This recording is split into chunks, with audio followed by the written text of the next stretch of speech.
Okay, good morning, everyone. Session here. So the session, the one that you have in front of you, talk about the first session on vocabulary.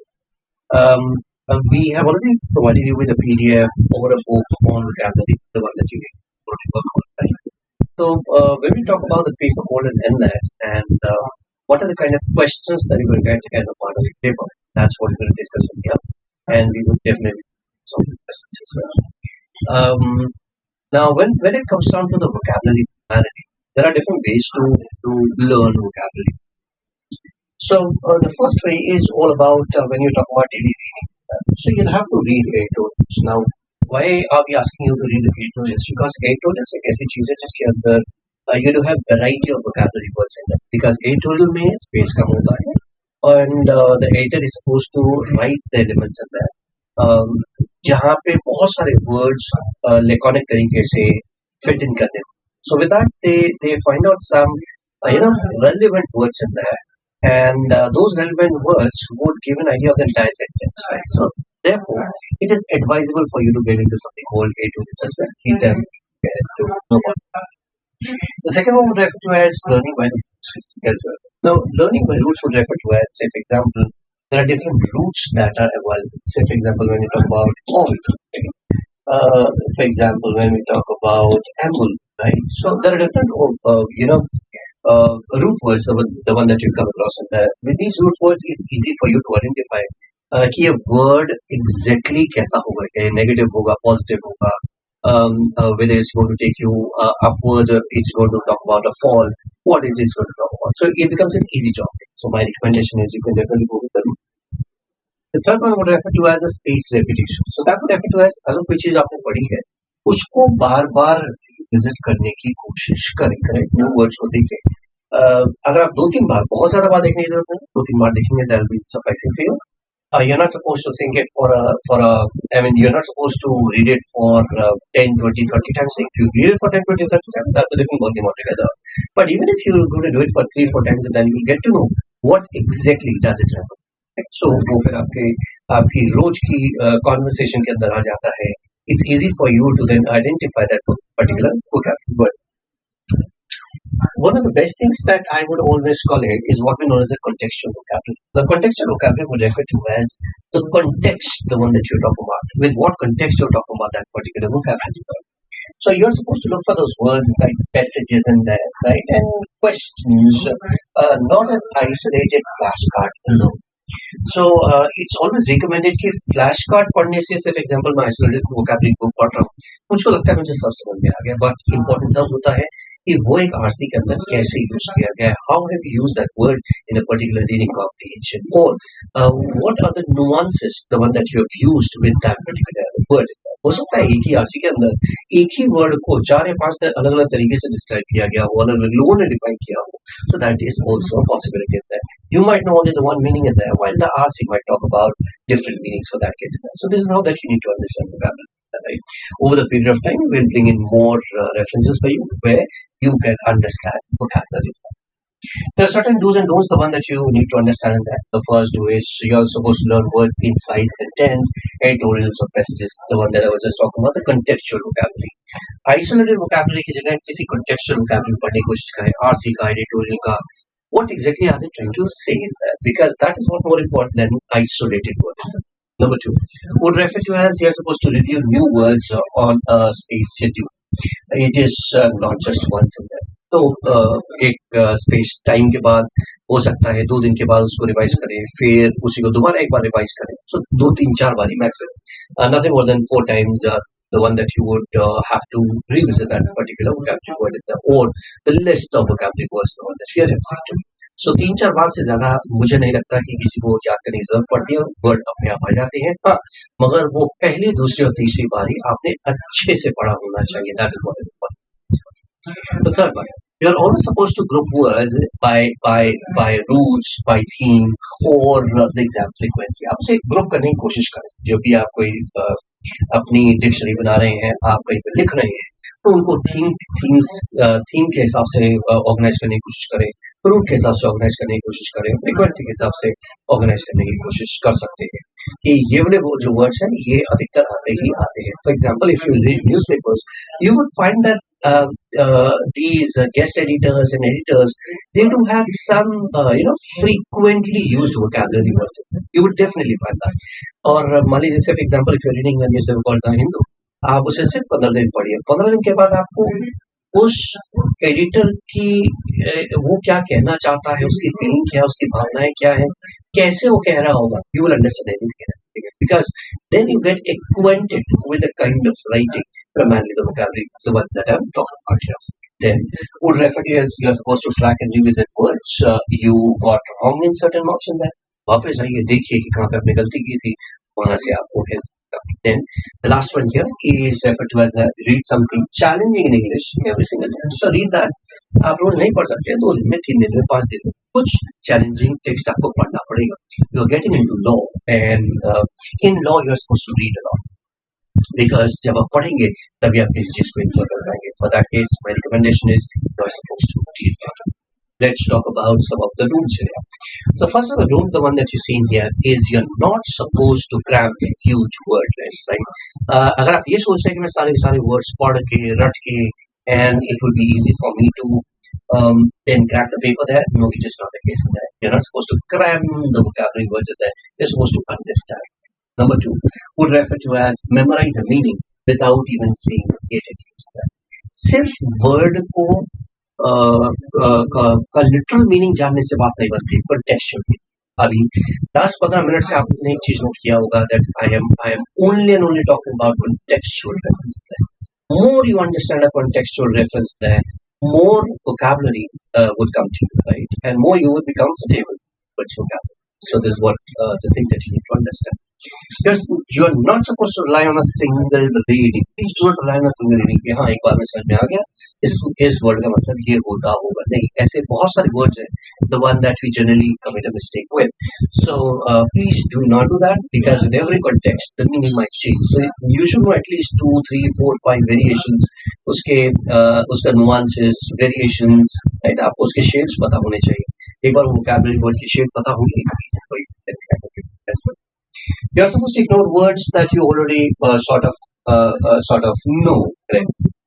So अगर आपने किसी word को आप already जानते हैं और आपने कह दिया कि नहीं मुझे पता है ये वर्ड तो, and I'm not going to read that again, I know that and this would be this thing in this particular sentence, that would be mistaken. Please do not do that.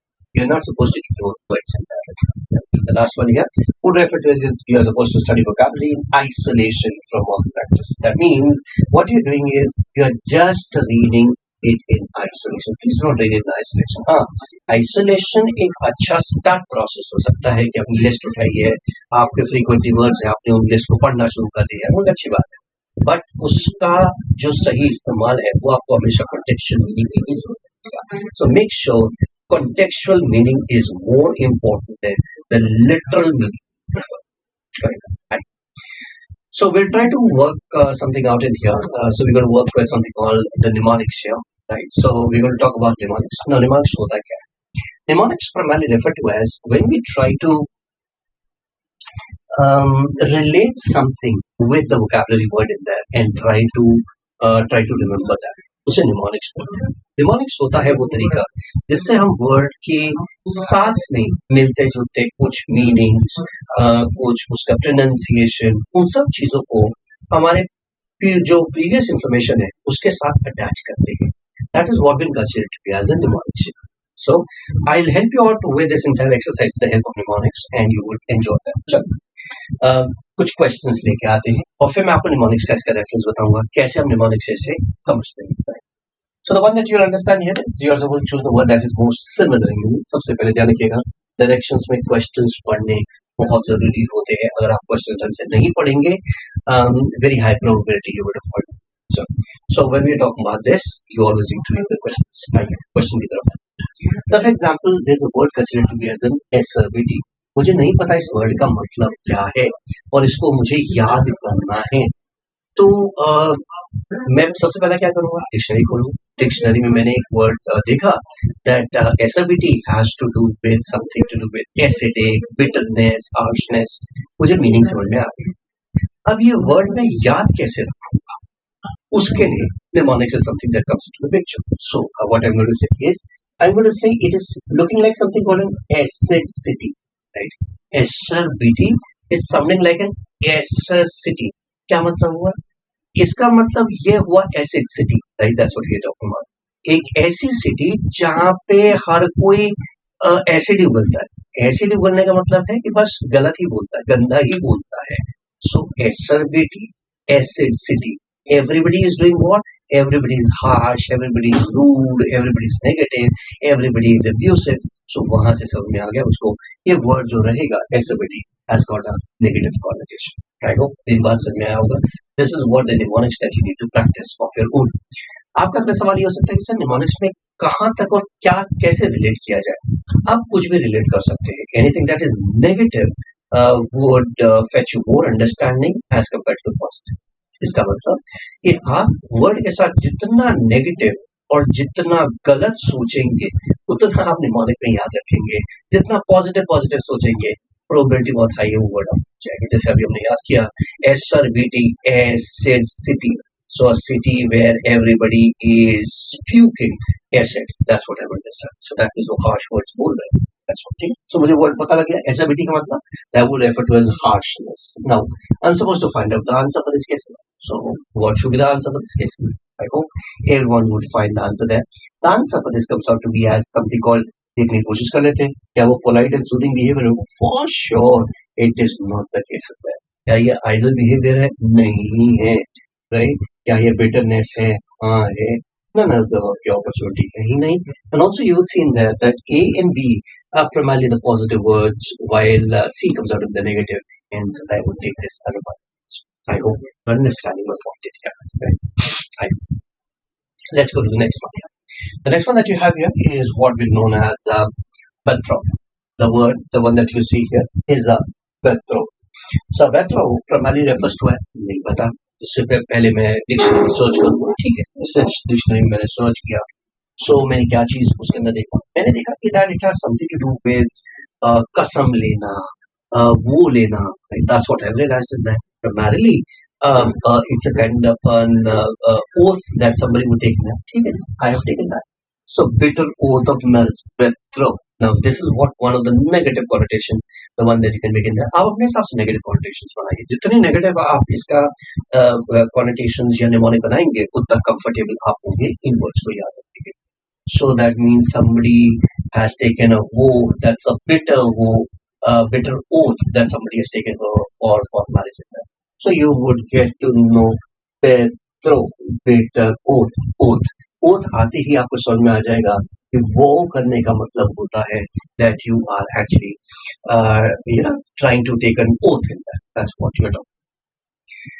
So rumor वाला part हो नहीं सकता, cloth वाला है नहीं, punish वाला हो सकता. So you will get the word. I hope मेरी बात आपको समझ में आ रही है. How are we trying to find out the answers? चलें आगे तो चलते हैं। Let's get to the next one there and try to find out what could next answer the question. Give me a second. So here comes the third one here. So the word here would refer to as a facade. Right? Facade. मैंने dictionary के अंदर meaning देखा, उसमें आया कि something that is comfortable, something that is easy, something that is smooth should be considered as a facade, right? Any work, so for example, if any work that is what been done with smoothness, right, should be considered as a facade. बस समझ में आ गई। मगर इस word को मैं जल्दी भूल जाऊंगा, उसे कैसे याद रखना? सो निमोनिक्स के तरीके से याद करने की कोशिश करते हैं। Facile primarily refers to as फिसल के, ग्रीजी तरीके से फिसाइल। क्या मतलब? बिल्कुल स्मूथ, फिसल फिसल के, राइट? बिल्कुल फिसलते हुए एकदम काम हो गया। सो दैट मीन्स बिना किसी फ्रिक्शन के बस फिसलते फिसलते काम हो गया, चलते चलते काम हो गया, स्मूथनेस के साथ काम हो गया। That's what I am understanding that. So fissile, फिसलते फिसलते काम हो जाना। So something which is smooth in that. So I'll have to find out the answer for the smoothness here. So smoothness का एक रेफरेंस आता है easy, indispensable. I hope ये word आपको समझ में आता होगा. Something which is something mandatory, something which is absolutely required for someone to perform a function. तो ये नहीं हो सकता है. Private वाली feeling है नहीं, balanced वाली feeling है नहीं. So it has to be something which is easy. I hope you would have got the picture right. Let me take you to the next one. Okay, the next one. So when we move to the next one here, it talks about annihilate.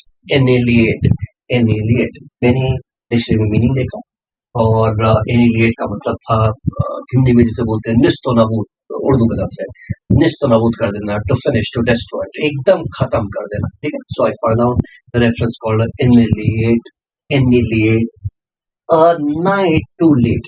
Right. So this is what the mnemonic that is coming to my mind. ये मेरे सबसे पहले जो भी मेरे दिमाग में आया मैंने उस चीज को लिखा है. So that comes out to be a night too late. A night called warrior. So मतलब लड़ने जा रहे हो और आप लेट हो जाओगे तब तक तो सब खत्म हो जाएगा, डिस्ट्रॉय हो जाएगा. मतलब लड़ने के लिए जा रहे हो, अगर अभी आधे घंटे तक नहीं, लड़ाई के समय आपको होना चाहिए. Right. So night too late you are going to destroy everything. So night नहीं पहुंचा हमारा लड़ाकू नहीं पहुंचा, हमारा लड़ने वाले योद्धा नहीं पहुंचे, जिसकी वजह से सब कुछ डिस्ट्रॉय हो गया. For which we would call this to destroy. I hope आपको बात समझ में आ रहा होगा.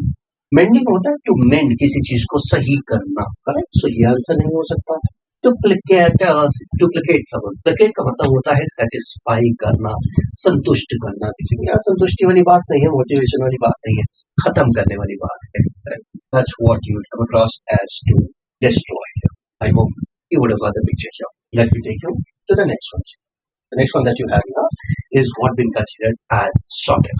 The next one that you see here is known as solid. Let's see for it how well it goes.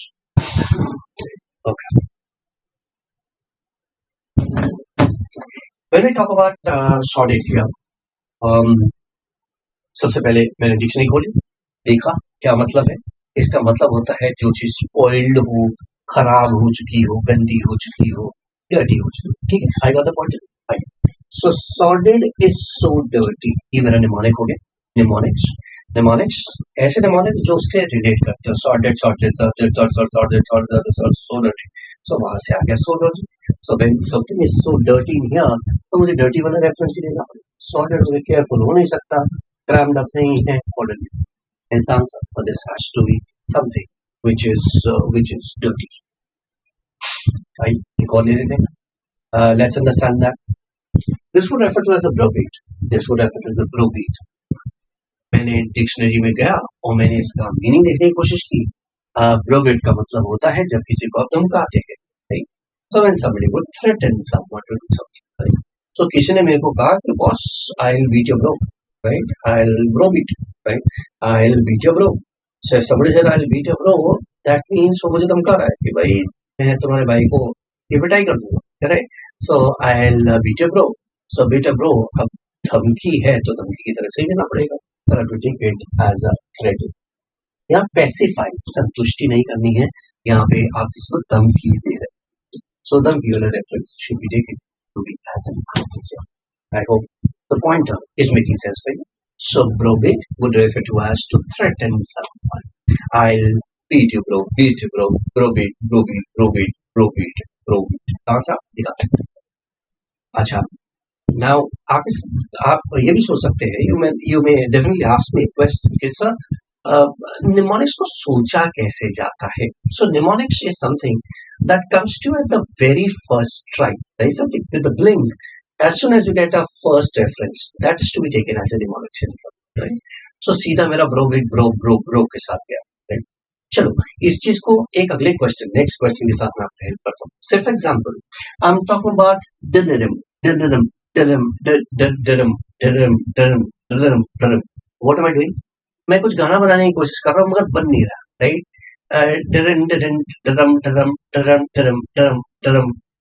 Lyrics मतलब मैं लिरिक्स बनाने की कोशिश कर रहा हूँ, गाना गाने की कोशिश कर रहा हूँ, मगर वो बन नहीं रहा है. राइट.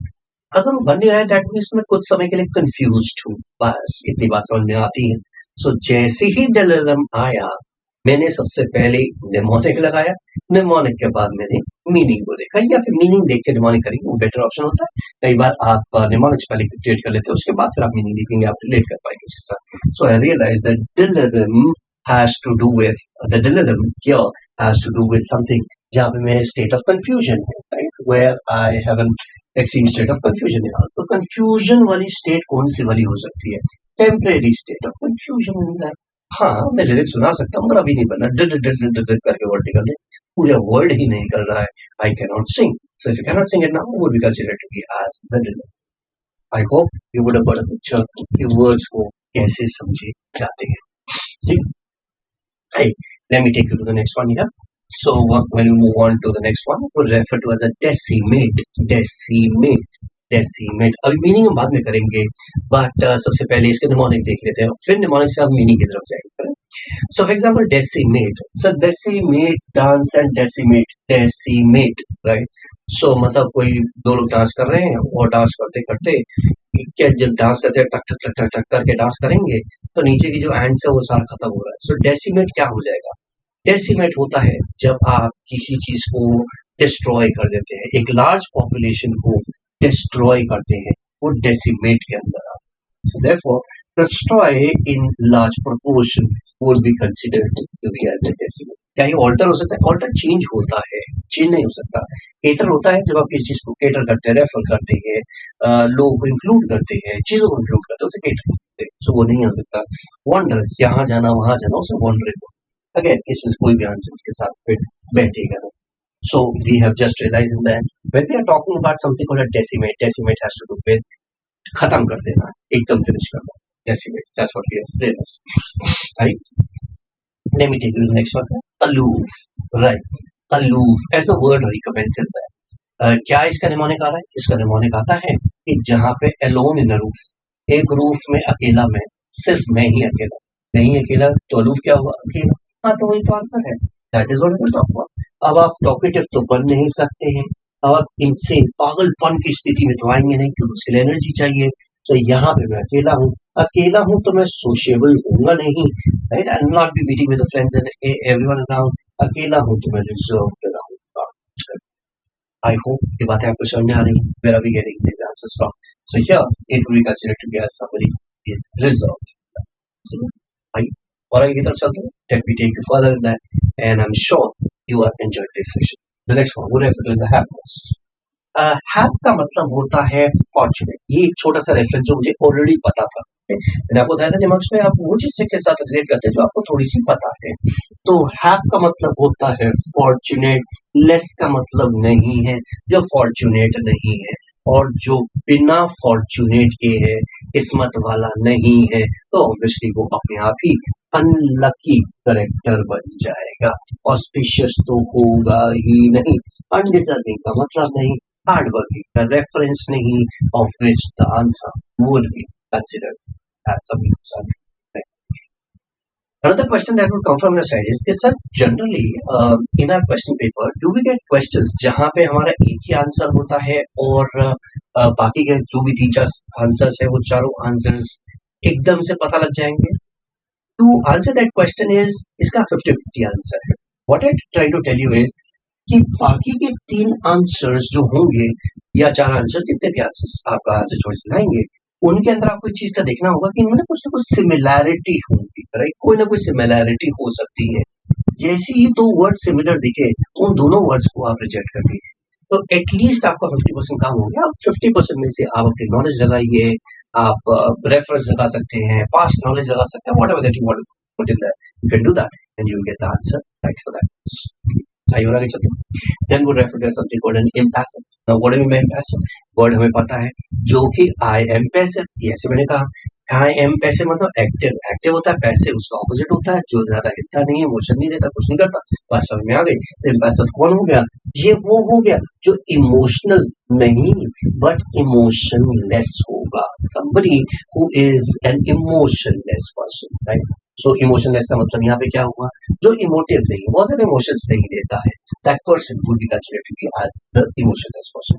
आई होप आपको यहाँ पे बात समझ में आ गई होगी कि मैंने बोला impassive, I am passive. So when I से आई एम पैसिव, इसका मतलब होता है कि मैं ज्यादा इमोशंस नहीं लेता हूँ, वहां से आता है एक पैसिव।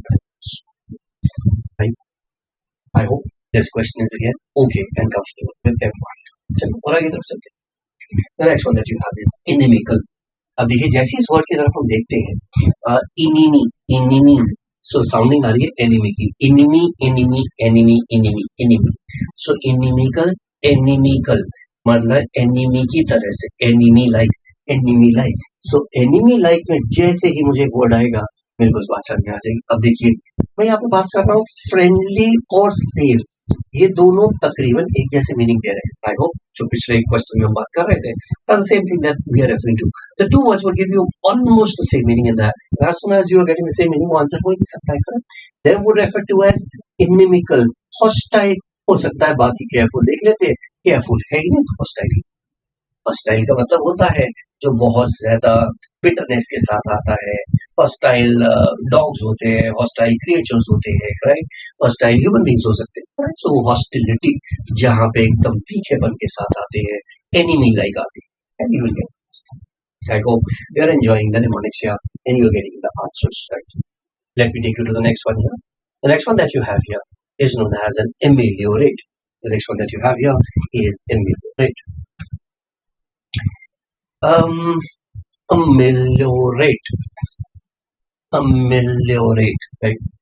So आपने एक वर्ड देखा होगा जिसको बोलते हैं हम deteriorate. I am sure you know what called deteriorate. So deteriorate would refer to as something that goes down, जो खराब होता है, उसका opposite हो जाता है ameliorate. बात समझ में आती है? कुछ चीज अच्छी की जाए, ऊपर किया जाए, जिसमें साफ किया जाए, जो रिजल्ट्स लेके आए, पॉजिटिव रिजल्ट्स देख लेते हैं। तो क्या एनॉय हो सकता है?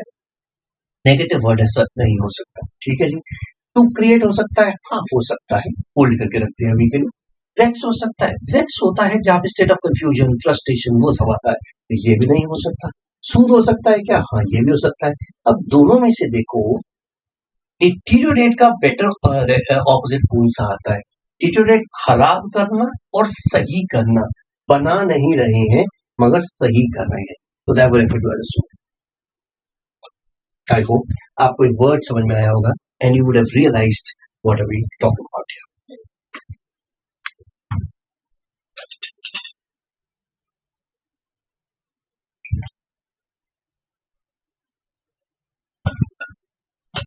आइए, let's get to the next one.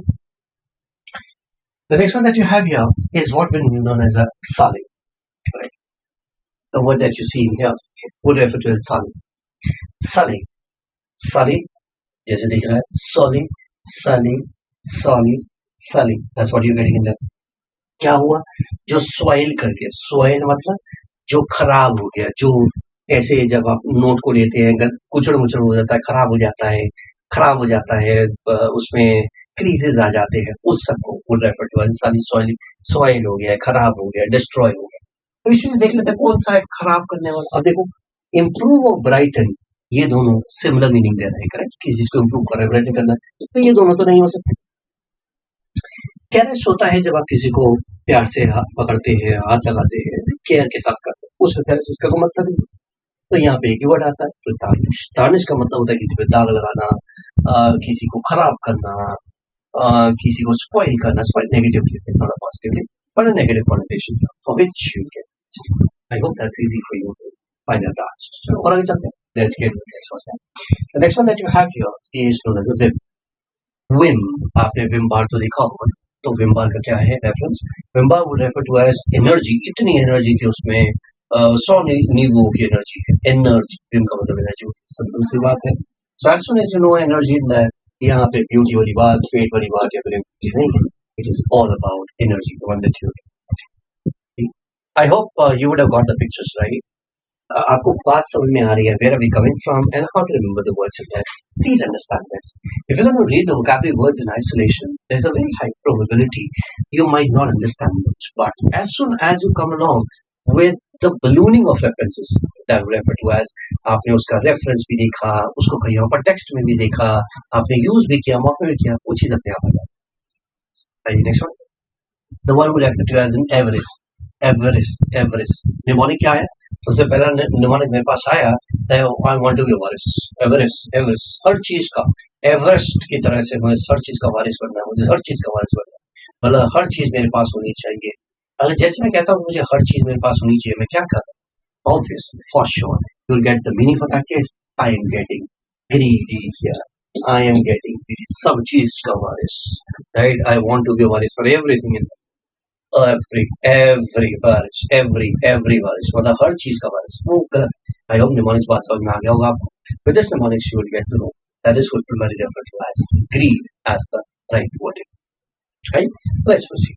The next one that you have here would refer to as grating, right? Grating. Now grate, ये पता है कौन सा वाला ग्रेट है? वो जो ऐसे करके किचन के अंदर ग्रेटिंग होती है, कसते हैं चीजों को, राइट? झिक झिक करके आवाज आती है, जब आवाज आती है कैसे, इट इरिटेट्स ना, करके जो आवाज आती है, that is grating. So when you talk about grating is so irritating, that is jig jig jig jig, it's so irritating in that. बस कहानी समझ में आ गई। तो ग्रेटिंग इरिटेटिंग है। यहाँ पे देखेंगे कौन कौन सा रेफरेंस हमारा ग्रेटिंग का आता है और हमारा नेगेटिव का आता है। तो एक कैजुअल, कैसा मतलब बस कैजुअली नहीं हो सकता, ये प्लेजेंट वाली बात है नहीं, ये तो ऑपोजिट होगा। डिस्कॉर्डेंट मतलब डिस्कॉर्ड, एक होता है एकॉर्ड, मतलब अकॉर्डेंस विद, सब इकट्ठे मिलके। डिस्कॉर्ड दोनों में द्वंद है, कुछ गड़बड़ है, इरिटेटिंग है, नहीं, ठीक है। This is one of the answer. Now wishful is a different element altogether, you know. So the answer of this could be discordant here. I hope again understand the point. So यहाँ से that's how we try to find out the meaning. Okay, let's get to the next one here.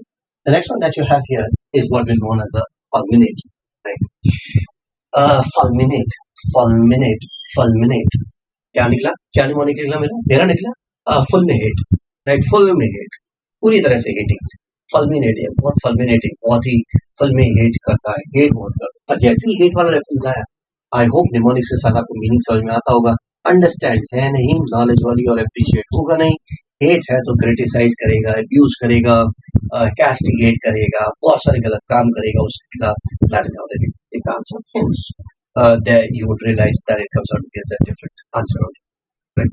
So I hope आपको बात समझ में आ रहा हो कि mnemonic से हम आंसर्स निकाल सकते हैं। हाँ, थोड़ा सा एक बार बैठ के आपको इनको निमोनिक्स को देखना होता है। एक बार आप देखेंगे mnemonics, you would understand that, and once you understand the word in there, it would take hardly 3 to 4 times the one that you're supposed to revise from different formats. But अलग से flash card अगर आप लेके बैठेंगे वो आपके लिए problematic हो सकता है, right? Let's take it to the next one here. The next one, the one that you have in here, is what known as, the word is a sententious. The word is a sententious, pretentious. क्या मतलब हुआ? जो जो बनावटी तरीके से बताने की कोशिश कर रहा हूँ, जो बनावटी हो, right? Something that is not an original, but which is sententious, which is pretending to be someone else, right? So जो बनाने की कोशिश कर रहा हूँ, अब देखो बनाने की कोशिश में हम देखने का आंसर देखते कैसे निकलता है। So जो सिर्फ एग्जाम्पल को शो ऑफ करता है, आपने देखा होगा कई बार, I mean, the people who would show off, they would try to wear fanciful dresses, उनकी wrist watches, उनके clothes, उनके goggles, उनके whatever that is, they'll overdo it, right? वो overdo कर लेते हैं, पर जैसे वो overdo होता पता लग जाता है कि अरे तो बनावटी आते हैं, इसके पास वास्तव में नहीं है, सब कुछ सिर्फ EMI पे लेके चल रहा है, so वो हो गया pretentious, right?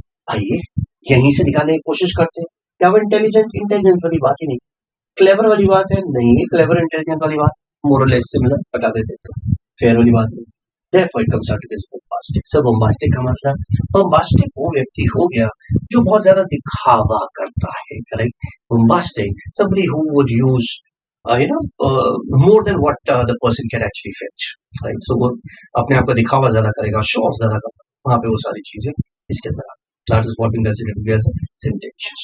I hope you would have got a picture for this. Right? Next one, the next one, the one that you have here is a multifarious, right? So यहाँ पे word अपने आप बता रहे हैं कि भाई multi है, multitude है, multi है, multiplication है, अलग अलग है, variations है, variating है, तो अगर बहुत सारे इसके अंदर अलग अलग रेफरेंस आ रहे हैं तो सीधा जाके आपका एक ही आंसर होगा जो कि होगा डाइवर्सिटी। No other answer. सिर्फ एग्जाम्पल ट्रस्टवर्दी का रेफरेंस नहीं है। इंचेंटिंग मतलब जो बहुत ही बढ़िया क्वालिटी, बढ़िया की बात नहीं है, तो डाइवर्सिफिकेशन की बात है। मोनोक्रोम, मोनो मोनो मतलब सिंगल, क्रोम मतलब कलर, एक कलर, कलर की बात ही नहीं है। यहाँ पे बात हो रही है डाइवर्सिफिकेशन की, डाइवर्स की, मल्टीट्यूड की बात हो रही है, मल्टीफेरियस की बात हो रही है, मल्टीफेस की बात हो रही है, अलग अलग रंगों की बात हो रही है। That is what we are talking about as a diversification. I hope you would have got the picture how to look at it. चलो और आगे चलते हैं. Let's get to the second exercise, the one that you have here.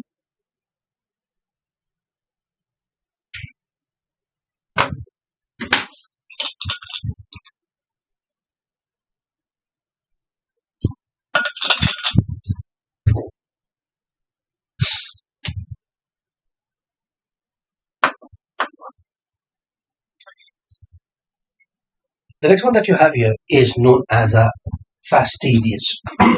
Fastidious. Fastidious कौन सा व्यक्ति होता है? Again, what are we supposed to find out here? Choose the option which is farthest, right? So this is what that you need to understand here. Farthest the meaning. Farthest the meaning का मतलब कौन हो सकता है? ये दो हो सकते हैं. एक वो हो सकता है जिसका बिल्कुल ऑपोजिट बन जाए, या फिर उस मीनिंग का नुआंस करते करते बहुत दूर तक आ जाए. मोर और लेस दोनों का मतलब एक ही बनता है कि भाई आपको ऐसा निकालना है जो उसका ऑपोजिट आता हो, से ऑलमोस्ट ऑपोजिट और ऑपोजिट, दोनों से कोई. ठीक, that's what you can understand. So fastidious कौन होता है? मैं बताता हूँ. जो fastidious, fussy, as the word, as the mnemonic is recommending, फसी, फसी वाला कौन सा वाला होता है? ये वो होता है जो हर चीज में चिकचिकबाजी करता है. नहीं, ये ऐसे नहीं होगा, ये ऐसे होगा, इसको हम ऐसे नहीं करेंगे, वैसे करेंगे, ये ऐसे ही होगा, और कोई तरीके से. अच्छा, इसमें ये अंडरलाइन क्यों नहीं लगाया, इसमें ये क्यों? Now this person is what we consider is a fussy here. What the point in that? तो आपको पता लग गया कि ये बहुत निट पिकिंग है, चिकचिकबाजी करने वाला है, बहुत ही रेफरेंस वाला है. That's what we need to. ठीक है भाई, देख लेते हैं. केयरफुल वाला, हाँ, वही बात की ना कि इसमें फुल स्टॉप नहीं लगाया, इसमें सेमीकोलन होना चाहिए था, आपने कॉलन लगा दिया. So such kind of things would refer to as the festive. हमें निकालना क्या है? हमें निकालना है ऑपोजिट. ये इसका मीनिंग केयरफुल हो सकता है. सो ये हटा देते हैं. दूसरा बनाते हैं रुथलेस, जो बहुत ही रुथलेस हो. करेक्ट. क्या ये व्यक्ति रुथलेस हो सकता है? हाँ, बिल्कुल हो सकता है. रुथलेस भी हो सकता है. जहां पे ये व्यक्ति takes you to the next level, in that next level पे ले जाने का मतलब क्या है? मतलब ये कि वो कहे ये भी गलत है, ये भी गलत है, ये भी गलत है, सब गलत है, इसको दोबारा से करो. रुथलेस भी हो सकता है. सो दिस क्या है? अभी मैंने नेट पिकिंग वाला बताया. नेट पिकिंग वाला कौन होता है? जो एक छोटी छोटी सी गलतियां, बहुत छोटी छोटी सी गलतियों को निकालने की कोशिश करता है, वो नेट पिकिंग. सब here comes the point. When we are talking about nonchalant, what are we trying to say in here? The word nonchalant here primarily refers to as वो व्यक्ति जो जो शांत रहता हो, satisfaction के साथ रहता हो. Somebody who is satisfied in that, and hence our answer should be C. I hope my point is okay and comfortable. Let's get to the next question. The next one, the one that you have here, would refer to as a fracas. The word is a fracas. Fracas. Fracas. Ruckus. Ruckus. वही बात है. Ruckus वाली बात. मतलब दो लोगों के बीच में द्वंद्व वाली, रकस वाली, एनिमिटी वाली, एसरबिटी वाली, तीखापन वाली, वो सारे के सारे रेफरेंस आते हैं. ठीक है, देख लेते. सो फ्रिकस, हमें एंटोनिम निकालना कर. सो सुपरस्टिशन, इसका कोई मतलब ही नहीं है, हमें नहीं निकालना, हमें ऑपोजिट तक जाना. ठीक है. एसरबिटी वाला, ये इसका मीनिंग है, तो ये भी नहीं हो सकता. इसका एसरबिटी का या फ्रिकस का आउटपुट मैच हो सकता है, नहीं भी हो भी हो, उससे कोई फर्क नहीं पड़ेगा. फर्क किससे पड़ेगा? हमें आंसर वो लेना है जो उसका ऑपोजिट जाए. सो रकस हो रही है और दोनों के बीच में एक अच्छा रिलेशन है, एमिटी है दोनों के बीच में. Right. So that would refer to as harmony. Harmonious का मतलब होता है जहाँ पे दो व्यक्ति, दो पार्टी या बहुत सबके बीच में भाईचारा होता है, मिले जुले तरीके से रहते हैं. That would be considered as harmony. ठीक है. Let me take the next one. The next one that you have here is a panegyric. The one that you find in there is what we know known as a panegyric. Now, when we refer to the panegyric, it refers to as panegyric is a praising lyric. So, praising lyric, इसका meaning ये होता है, mnemonics भी ये निकल के आता है. So, panegyric, praising lyric, जब आप किसी की प्रशंसा करते हैं, when you try to praise someone in that, so when you try to किसी के it's actually an introductory statement, right? आप लोगों ने देखा होगा जब किसी का इंट्रोडक्शन करते हैं तो क्या बोलते हैं? So here comes the person, the one who has achieved such status in that, who has worked for the society for over 10 years, the person who has given his life for something. That's what somebody says. इसको organization बोला जाता है. So when you try to praise someone, so as soon as you say क्या ये appreciation है, हाँ है, मगर हमने एंटरटेन निकालना है, ये नहीं हो सकता, right? आइए और आगे देख लेते हैं. They would have to, इसमें से कोई समझ में आता है? नहीं आ रही. क्लैरिटी आता है? हाँ, क्लैरिटी आता है. क्लैरिटी का मतलब क्या होता है? क्लैरिटी समझ absolutely clear in that. But ये तो प्रेस का है, इसका ना ऑपोजिट है ना ये सिनोनिम है, हटा दीजिए. हेस्ट, हेस्ट का मतलब होता है कोई भी चीज जल्दबाजी में की गई, राइट? You are absolutely. आपके पास एक आंसर बचा. सो कई बार ऐसा होता है कि आपको अगर आसपास पेरिफेरल का भी पता है तो आप आंसर निकाल पाते हैं. जैसे कि इस केस में हमने निकालने की कोशिश किया. सो अप्रॉब्रियम क्या होता है? जब आप इंसल्टिंग तरीके से होता है, क्रिटिसाइज करते हैं someone, right? That would is a problem. therefore you better answer. I hope आपको बात समझ में आ रही है. Where are we going and how we trying to find out an answer to these questions? All right. Then the fourth one that you have here is known as a diffidence, right? A diffidence. Diffidence क्या होता है? Confidence का opposite वाला. Confidence का opposite वाला कौन होगा? जो शाई होगा, टिमिड होगा, जो रिजर्व्ड होगा, जो टैसिटर्न, जो चुप रहता होगा, वो होगा डिफिडेंट, करेक्ट? जिसके अंदर कॉन्फिडेंस कम होगा. ठीक है, देख लेते हैं. तो ऑथेंटिक डिफिडेंट होता है.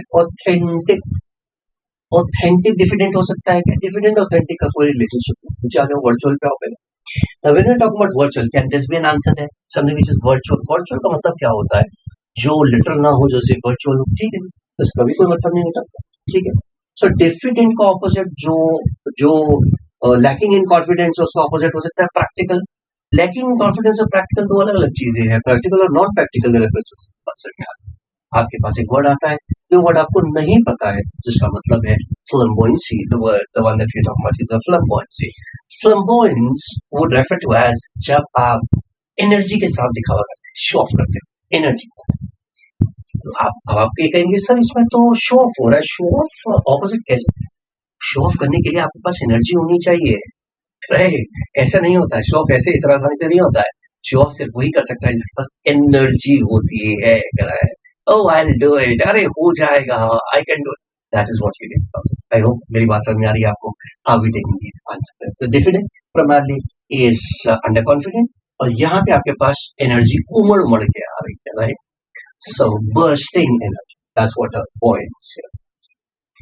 The word that you see in here is known as a dither, correct?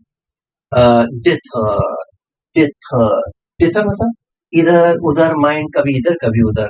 dither कभी इधर चला कभी उधर चला. सो इधर उधर चला, भटकता हुआ माइंड. इसका ऑपोजिट क्या होगा? Stable condition, correct? स्टेबिलिटी. ठीक है.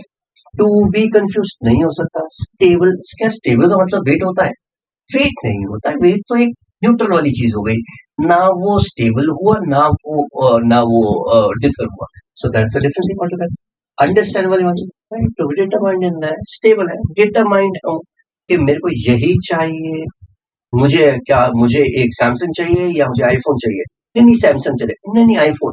नहीं सर, नहीं. इसका ऑपोजिट क्या होगा? नहीं, मुझे ये ही चाहिए. This is what it is. That would refer to as to be determined about something. The next one would refer to as a live it. Live it. Living makes people live it. ये पहला मेरा mnemonic आया, गलत भी हो सकता है. जरूरी नहीं कि हर बार निमोनिक आपके अप्रोप्रिएट 100% करेक्ट बैठे. कई बार आप प्रॉक्सिमिटी में भी निमोनिक्स ले लेते हैं. लिव इट प्राइमरली क्या होता है? लिव इट होता है high, somebody who is angry to a very high level. Right, to an extreme level. When somebody is angry, should be considered to be a level. गुस्सा भरा हुआ, एकदम गुस्से में फूटना, उसको हम लिविड बोलते हैं. ठीक है, फाइन.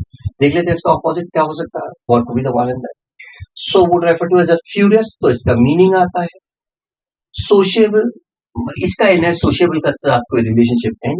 हार्डवर्स, एनर्जी हो सकता है, मगर एंटोनिम तो नहीं हो सकता. ये करेक्ट. एंटोनिम निकालना है. आ गया इक्वानिमस. लिविड. इक्वानिमस का मतलब होता है शांत रहना. इसका मतलब इक्वल रहना नहीं होता है, मगर शांत रहना होता है. शांत रहने का मतलब भी ये नहीं होता कि हर चीज में बस ठीक है आप मारते रहिए मैं खाता रहूं, ऐसा नहीं होता। ये होता है कि that you are not showing energies on the either side in that you be economist you are in a state of a pose, you are in a state of a repose, you are in a state of a calmness, right? वो pacifying condition को बोला जाता है equanimous. I hope you understand this. Let's get to the next one here. The next one that you have here is known as a refulgent. The next one that you see on the screen is known as refulgent. Now, refulgent. Refulgent as the mnemonic says, detergent makes clothes refulgent. मतलब detergent लगाते ही you know इसकी चमकार एकदम चमक जाता है, bright हो जाता है। तो रिफल्जेंट होता है जब लाइट फूट फूट के आती है, हर जगह से आती है, रोशनी हो रही होती है। ऑपोजिट क्या होगा? डार्कनेस होगा, डलनेस होगा। आगे answer and therefore you have an answer. बाकी कोई हो नहीं सकता क्योंकि ये दोनों आंसर एफर्विसेंट एंड ब्राइट दोनों की दोनों आपके ब्राइटनेस को रिफाइन करते हैं। एफर्विसेंट भी वही चीज होती है जहाँ पे एनर्जीज, जहाँ पे light in the form of energy is coming, that's what, and then the opposite for that it doesn't. Yeah, actually next one, the next one that you have is preternatural, right? So preternatural अगर आप देखेंगे it has to reference of a pre and a natural in there, so something which is prior to natural, before natural, something which is not natural, something which is supernatural, which is away from natural, कुछ इस type से reference का निकलता है, ठीक है। सो क्या चीज बन गई? वो चीज जो सुपरनेचुरल हो, जो नेचुरल रेफरेंस फिजिक्स के लॉज के अंदर नहीं आती है, केमिस्ट्री के रेफरेंस के अंदर नहीं आती है, फिजिक्स के लॉज समझ में नहीं आते इसको, something beyond that should be considered as a preternatural in that. देख लेते हैं इसका आंसर क्या हो सकता है। So the opposite of this would be would you be taking the answer for this case in that?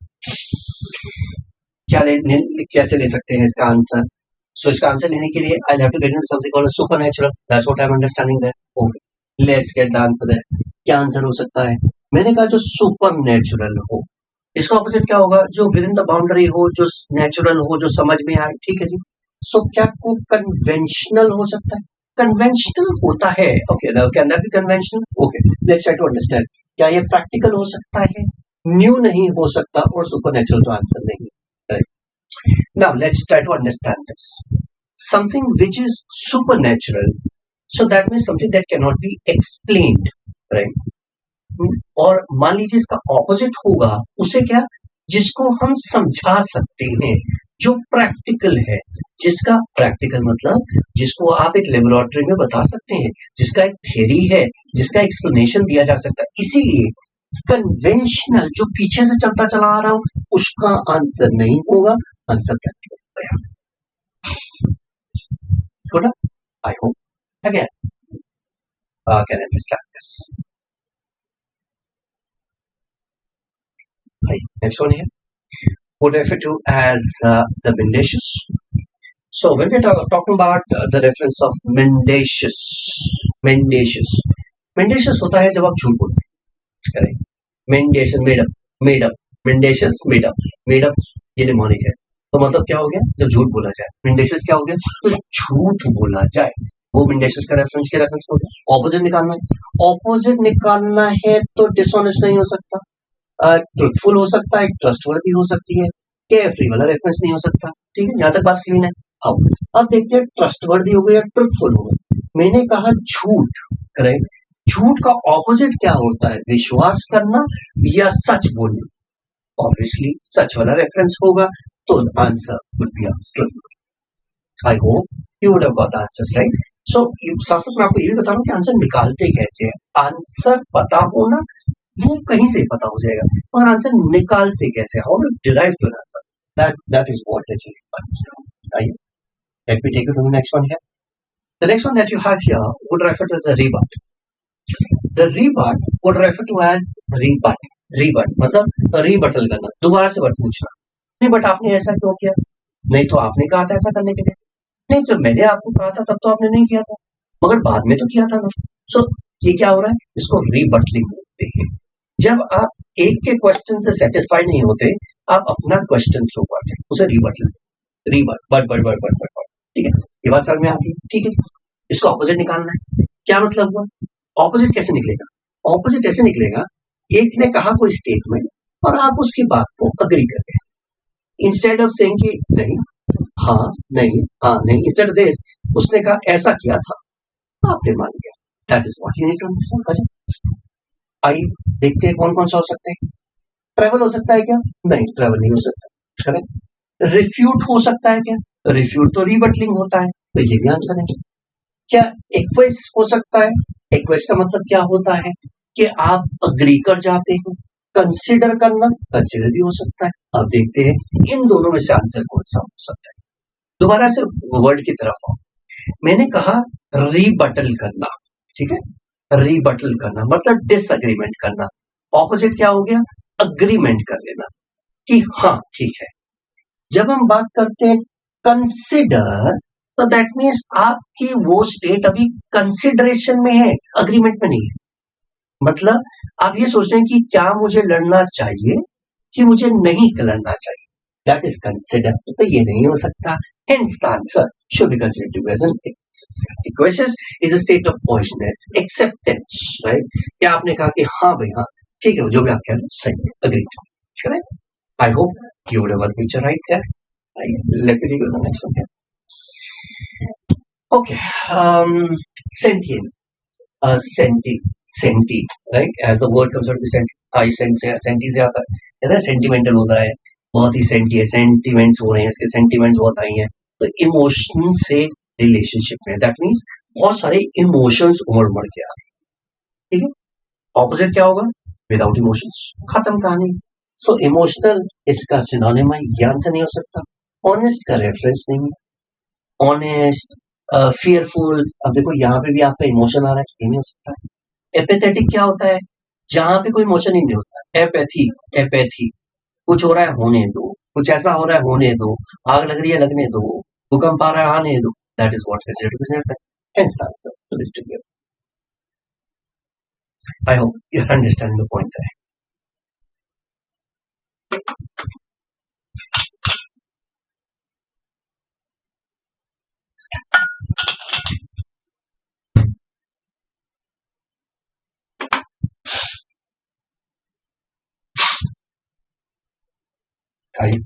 Let's come to the next one here. Undulate, undulate, टक टक टक टक टक, undulate, जहां पे आप इवेलुएट नहीं कर पाते। क्या मतलब? undulate जहां पे आप इवेलुएट नहीं कर पाते, तो इसलिए कभी आप ये, कभी वो, कभी ये, कभी वो, यू आर फ्लक्चुएटिंग, ठीक है। इसका ऑपोजिट क्या होना चाहिए? इसका ऑपोजिट होना चाहिए कि आप एक डिसीजन पे आ जाए, ठीक। सो इक्वानिमिटी, इक्वानिमस, पोज वाला कंडीशन होना चाहिए। आज देख लेते हैं। जंप डाउन, अब डाउन नहीं जाना, एक जगह रहना, स्थिरता। To move up and down हो नहीं सकता। एनर्जी तो अंडुलेट के अंदर है ही है, कभी ये कभी वो, एनर्जी के साथ ही करना होगा, टू रिमेन स्टेबल, ठीक है। सो vocabulary words one time from the dictionary or the vocabulary book booster book, the one that we have already provided with. Once you would have gone through that book, and then the second time it is about making sentences. The third time it is all about from the newspapers. Fourth time using it in your conversation. That's it. Right. Next one. Okay, it refers to as an accretion. Accretion. Accretion, addition. Accretion, addition.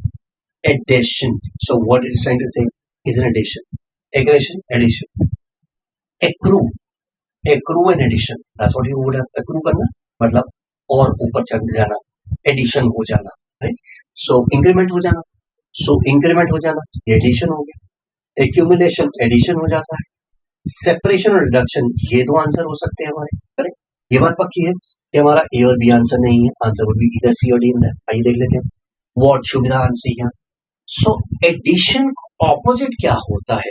कोई चीज बढ़ गई तो क्या हुआ होगा? कोई चीज कम हुई होगी, is that opposite, right? I hope you understand.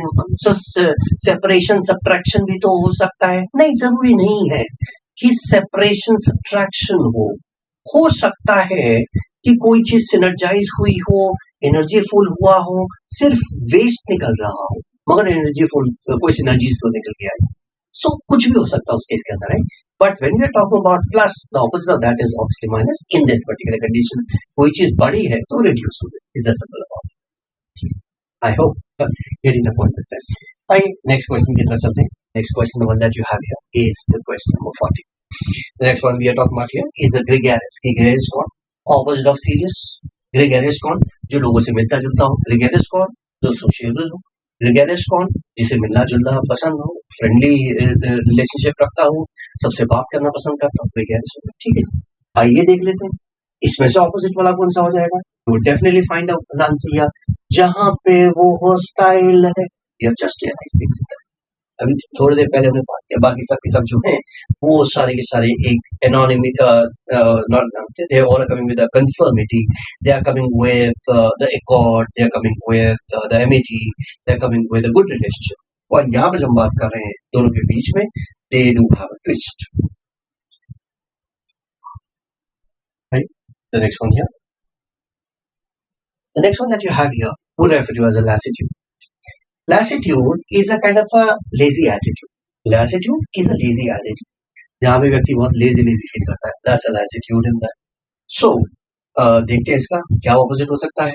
So when we say energetic हो सकता है क्या? हाँ, energetic इसका ऑपोजिट बिल्कुल हो सकता है. Lethargic, synonym है sleepy, synonym है loyal, कोई रिलेशनशिप ही नहीं है.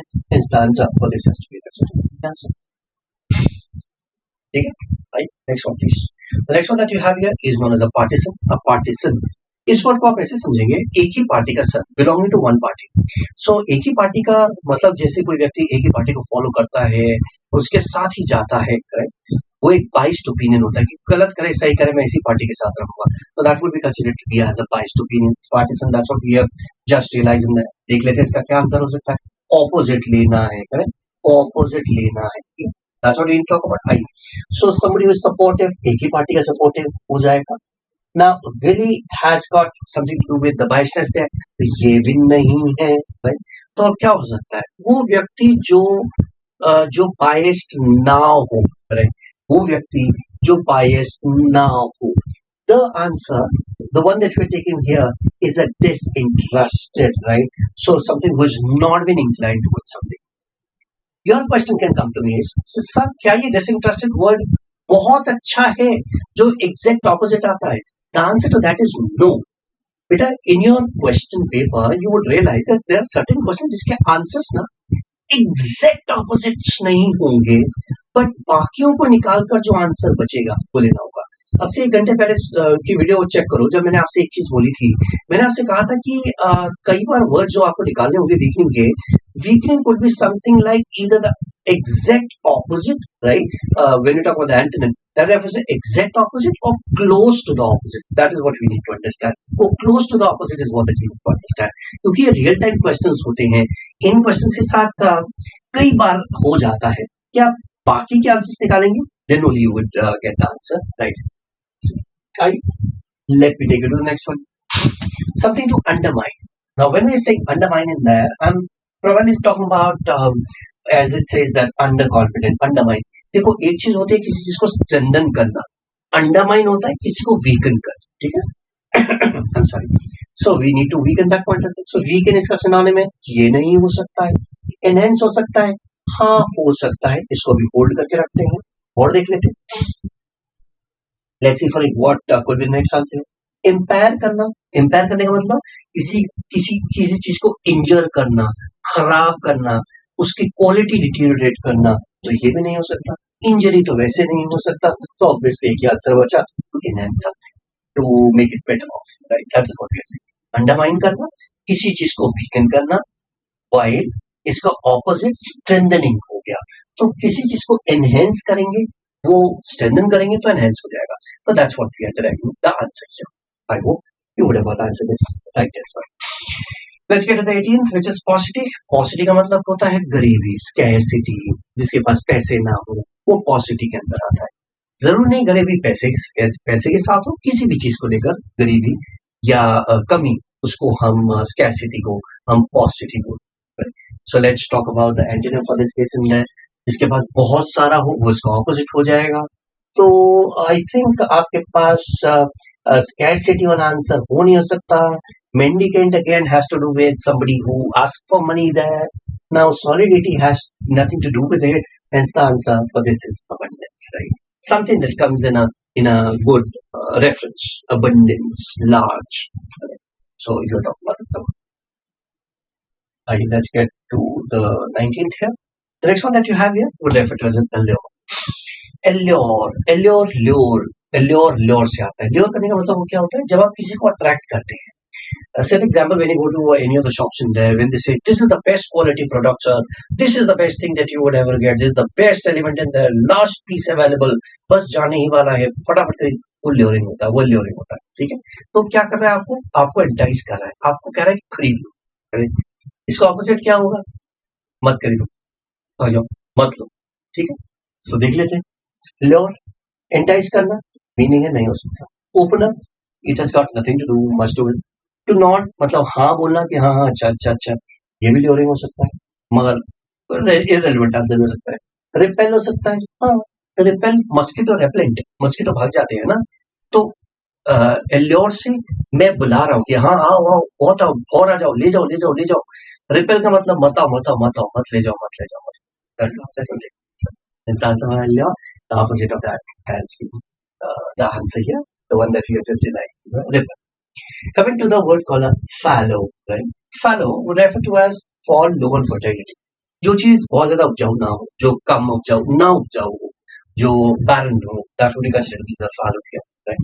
So obviously the opposite of that would be something that is fertile. सीधा सीधा आंसर भी कहीं पर आ जाते हैं. तो जरूरी नहीं कि हर बार आपको आंसर्स डिराइव करना पड़ेगा, डायरेक्ट आंसर्स भी आपको मिल जाएंगे. So fallow, something which is barren. The opposite of that is obviously fertile. So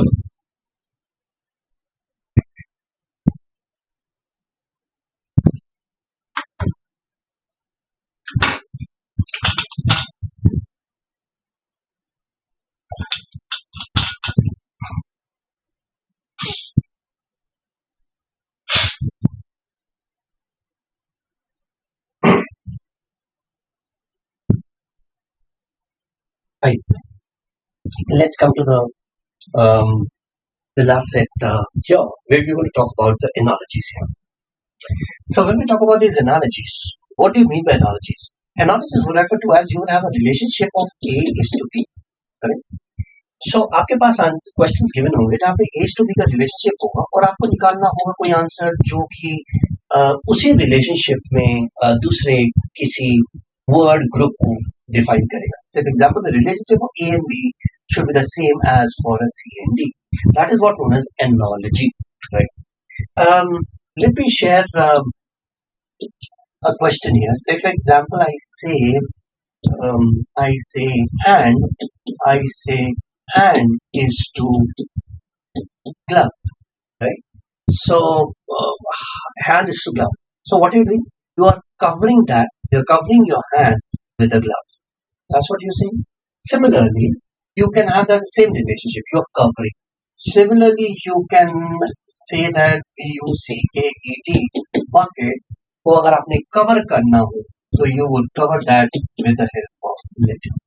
Correct? So ये एक similar relationship होगा. See here, what I'm trying to say here is hand is to glove and a bucket is to lid. This is what a relationship that you form. So with such kind of relationship, we call this to be as analogies. Analogies are the similar relationship in a dissimilar product. Similar relationship in a dissimilar product. क्योंकि bucket का hand के साथ कोई relationship नहीं, but dissimilar product है उनका relationship से. इसके अंदर कौन कौन से questions आ सकते हैं? You can have synonym antonyms हो सकता है. You can have part as a whole. Part as a whole का मतलब एक छोटा part होगा, एक बड़ा part होगा, या फिर opposite हो सकता है, एक बड़ा part का एक छोटा part, कुछ भी हो सकता है. Cause and effect relationships हो सकते हैं. Like I mean about fire and smoke, right? So fire causes smoke, right? So fire is a cause, and here is the effect for that. So again, performer. Say for example, performer में हम बात कर रहे हैं field या craft या किसी भी relationship में, right? So for example, अगर मैंने कहा football is to Messi, so you would understand the relationship between the two. What am I referring? So this is how that you understand. Say for example, you would have tool, function, user, scalpel would use a scalpel would be used by a surgeon, right? So patla sa knife जो है वो scalpel. would be used by a surgeon. So यहाँ पे हम इसके tools के बारे में बात करें. ऐसी ऑब्जेक्ट और कैटेगरी भी हो सकता है. सो रोज क्या है? एक फ्लावर, एक राइट आइटम हो सकता है, उसके करेक्टरिस्टिक्स होते हैं. आइज कैसी होती है? ओल्ड होती है, राइट. टीचर कहाँ पे मिलते हैं? स्कूल पे मिलते हैं. So this is about a worker in a work place. और एन ऑब्जेक्ट और मटीरियल. टेबल किस चीज की बनी होती है? जनरली वुड की होती है. That's what we are talking, right. और इट कुड बी वर्ड और a globe, it belongs to. So sun जब बोले तो किसका रिलेशनशिप में आएगा? वो ओम का रिलेशनशिप में आएगा, right. So this is what that you need to understand. ये कई बार ये जो एनालिसिस है प्राइमरीली ये 10 एलिमेंट्स होते हैं. तो one that is generally asked है. Here, important is to formulate the relationship. यहाँ पे क्वेश्चंस का आंसर्स इससे ज्यादा इम्पोर्टेंट है कि आप कितना अच्छा रिलेशनशिप निकाल सकते हैं.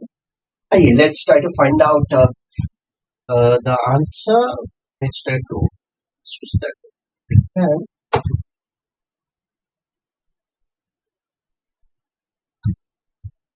Right. So, for example, let's look at the question here. So, these are some of the questions. The one that so it says Diva is to opera. Deva is to opera. Now, opera क्या चीज होती है? Opera singing होती है, right? आपने कई बार movies के अंदर देखा होगा. यूरोप में जनरली होता है, right? So there is something called specification of opera singing there. So देवा कौन? देवा उसका मेन कैरेक्टर होता है. मेन वो एक फीमेल वॉइस जो हाई पिच जाती है, राइट, ओ करके द वन हू सिंग्स, वो diva. Diva is the main character of opera. That's what we have realized. तो क्या हो सकता है? ये वो हो सकता है जो इसी तरह से we are supposed to find out an answer this case. ठीक है, आई होप यह बात clear. Producer is the main part of theatre. नहीं, थिएटर के अंदर आर्टिस्ट इंपॉर्टेंट होते हैं जिस समय वो परफॉर्म कर रहे हैं. वो तो ये नहीं हो सकता. Director is the part of drama. नहीं, अगर ए सही होता तो बी भी सही होता. आपने एक चीज नोट की. सो ऑफ विच ये दोनों ही आंसर्स गलत है. Conductor is the main part of the bus. नहीं, conductor is not the part of that. Conductor नहीं भी होगा तो ड्राइवर से हो जाएगा, ड्राइवर चला देगा, right. Conductor is not that point for the bus. Then, first finish to play is what the right answer here. Why? Because a play is being done by the people. वो जो main आदमी हो, जो main character है, that would be considered as the aspect. Of which correct answer is a leader. So relationship निकालना important है. एक बार ये relationship आपका पास आ जाएगा, you would definitely get the answer. Let me take it. Okay. A simple question here. It says grain, salt. I mean, salt is in the form of grain. Correct? So कैसे पढ़ेंगे इसे? Salt is in the form of grain. Pottery is in the form of salt. नहीं, it is not in the form of salt. Wood is in the form of नहीं. It is not the case in there. Blades, grass is in the form of blades. नहीं है क्या? A grass is in the form grass is bladed. That's what we can call it, right? Glass is in the form of chip. Yes, that is what that you would realize in there. Because जो salt के जो basics होते हैं, जो kernel होता है, we call them as grain. Similarly, जो glass के जो kernel, the core part होता है, we call that to be as chip in there. Of which the correct answer for this has to be D here. Good enough? Let me take you to the next one here. Then we refer to as the word called the thrust in a spare. The thrust in a spare. Absolutely good in that. Spare वो जो भाला होता है, thrust उसके लिए thrust चाहिए होता है. So that means आपको ऐसे करके thrust बनाना, उस पे एक energy create करनी है. Thrust create हुआ तभी आप आगे फेंक पाएंगे. ठीक है? That's what you understand. The thrust is to spare. So spare को फेंकने के to throw spare, you need to create the thrust. That's what you understand, right? So you've created the thrust in that. ठीक है. और बताइए फिर. Iron का कोई relationship ही नहीं है. Swords का part again no relationships at all. Arrow का bow के कोई relationship नहीं है. मगर हाँ, you would definitely have for the epee with a fence there. Why? Because epee वो तलवार होती है जो फेंसिंग के काम आती है. कोई भी ब्लेड, शॉर्ट ब्लेड टाइप वो एलिमेंट होता है. That is what is what we known as an epee. Epee is has a relationship with the fencing, right. So the fencing का मतलब अब ब्लॉक करने के काम आता है. Not to hit someone, but to block and then point, block, then point, right? That is what one of the fence system. I hope you understand my point in there. So spare can be played with the help of thrusts primarily, and epi is primarily for fencing, right? So that you can stop the things there. I hope we are making sense in here. Let me take you to the next question. The next question is pain sedative. Okay, let's try to understand what are we trying to say. Pain sedative. Sedative. A sedative primarily refers to as something that brings in calmness, soothness, right? Sedate, जो सुला देता है, right? Something that will put you to sleep. That is what known as sedative. Pain के अंदर generally sedatives दिए जाते हैं. तो क्या होता है?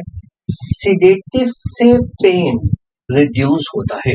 So for example, I'm saying is sedative देने से पेन reduce होता है. Stimulant देने से comfort होता है. Can I say this? Stimulant देने से कंफर्ट होगा नहीं होगा पता नहीं. So that can not be done. Consolation करने से कॉन्सोलेशन करने से ग्रीफ होता है. कैन आई से दिस? कैन आई से दिस?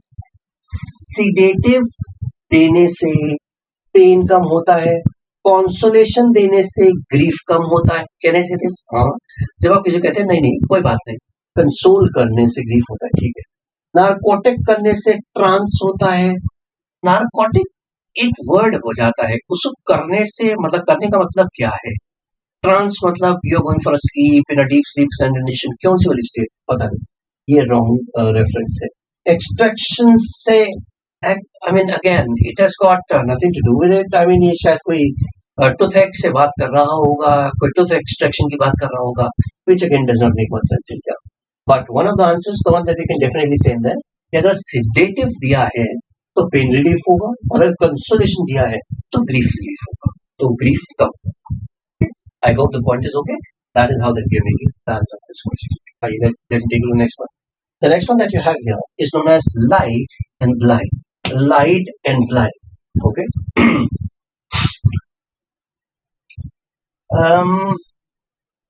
जो blind होता है उसके पास लाइट नहीं होती. मतलब blind is devoid of light. That's what I'm saying. The person who is blind is devoid of light.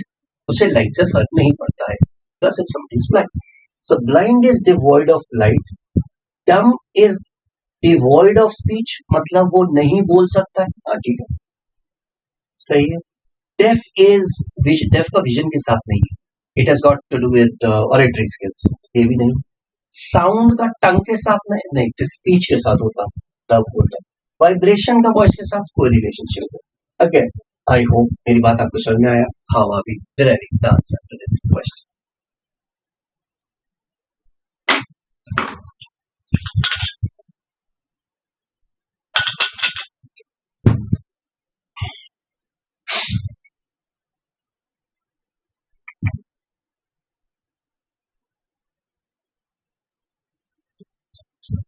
Right. Let me take you to the next one here. The sixth question, the one that we see, has to do with van and a color here. A van. Van is something which is colorless, right? Van is something which is colorless. So color, colorless. Weight, corpulent, weightless नहीं हो रहा. Flavor, insipid. Is it less flavorless? Yes. Insipid होता है जो tasteless होता है. जो tasteless है मतलब क्या हुआ? Tasteless, insipid. Is it flavorless? Yes. वो less वाला फंक्शन आता है. Complexion, palette. Palette अपने आप में complexion हो सकता है. Palette compression होता है जो येलो कलरिश होता है. Palette हो जाता है. Puzzle, enigmatic. Puzzle और enigmatic दोनों एक ही चीज है. So again, it has got no relationship here. The correct answer of this is D. Cool enough? I hope you know. Right? The next one that you have here has to do with pork. Is too big. So pork is made up of pig, right? Pig के product को what they eat is known as a pork, right? So here we are going to find out the answer there. Chicken के product को rooster बोलते हैं. Product मतलब जो खाने की डिश बनती है, क्या उसको हम रूस्टर बोलते हैं? नहीं, उसको नहीं बोलते. जो कुछ और चिकन टिक्का टाइप कुछ और चीज. शीप के रेफरेंस को मटन बोलते हैं, हाँ बोलते हैं। बीफ के ना, यहाँ पे बीफ ना होके अगेन यहाँ पे या तो पिग, चिकन, शीप कुछ और होना चाहिए था, right. I hope you understanding my point there. यहाँ पे बीफ नहीं हो सकता था, ये आंसर वैसे नहीं होगा। यहाँ पे लॉबस्टर यहाँ पे आ रहा है तो ये भी आंसर नहीं हो सकता था। या तो लॉबस्टर को यहाँ पे होता तब भी हम इस क्वेश्चन को देखते, कंसिडर भी करते। अभी कंसिडर करने लायक भी नहीं है क्योंकि लॉबस्टर यहाँ पे है, राइट। सो अब आप पूछ सकते हैं कि sir what do you mean by crustacean. Crustacean एक लॉबस्टर का एक वैरायटी है, एक ब्रीड है, एक तरीका है, एक वैरायटी है। That's what we need to understand. अगर ये यहाँ से होता तब भी हम देखते, आंसर तब भी गलत था, राइट। आंसर तब भी गलत था because this is not an ultimate product, because pork is an ultimate product of it. That's what we understand. Aye. So distance mile. So how is distance measured or with the help of a unit called mile? Okay. With a unit called mile. So how is liquid measured? With the help of liter. That's what you get that. Obviously you get that. So हमारे पास पहले में answer आ गया, और कुछ जाने की जरूरत नहीं। The bushel with a coin and a weight and a scale and a frame and a television. कोई रिलेशनशिप ही नहीं बनता इनके बीच में, right. There is no relationship in that. तो कई बार आपके पास क्वेश्चंस डायरेक्टली मिल जाएंगे, राइट। सो क्योंकि कॉइन है तो उसकी वेट होगा, कोई उसका लेंथ ब्रेथ साइज होगा, किसी तरह से मेजरमेंट होता होगा, राइट। बट वो मेजरिंग यूनिट गिवन ही नहीं, so I would not be talking about anything in that. I hope my point is again okay, right. So let's get in there. Next one. After and before. After and before. After primarily refers to as after बाद वाला हो गया, ठीक है, और before पहला वाला हो गया, ठीक है। क्या फर्स्ट एंड सेकंड हो सकता है क्या? नहीं, अगर ये सेकंड फर्स्ट होता तब भी मैं आंसर कंसीडर कर सकता, तो ये भी नहीं। After, present, past, sir before पहले पास्ट था, प्रेजेंट है, तो यहाँ शायद फ्यूचर और पास्ट की बात होती तब मेरे को बात समझ में आती। आई होप ये बात समझ में आता है, ये भी आंसर नहीं हो सकता। Then let's talk about a contemporary and historic. ना कंटेम्परेरी होता है उसी टाइम का, हिस्टोरिक होता है पहले वाला, तो उसी टाइम की बात हो रही है, आफ्टर की बात नहीं हो रही। सक्सेसर बाद वाला, प्रीडिसेसर पहले वाला, मेरे से पहले वाला would refer to as a predecessor, आगे आने वाला would be a successor of which the answer should be. So I hope मेरी बात समझ में आ गया होगा। आफ्टर एंड बिफोर है, प्रेजेंट वाली कंडीशन नहीं है। अगर प्रेजेंट वाला होता तो हमारा आंसर कुछ और हो। Next one please. The next one that you have is a platitude and a cliche. Platitude and a cliche.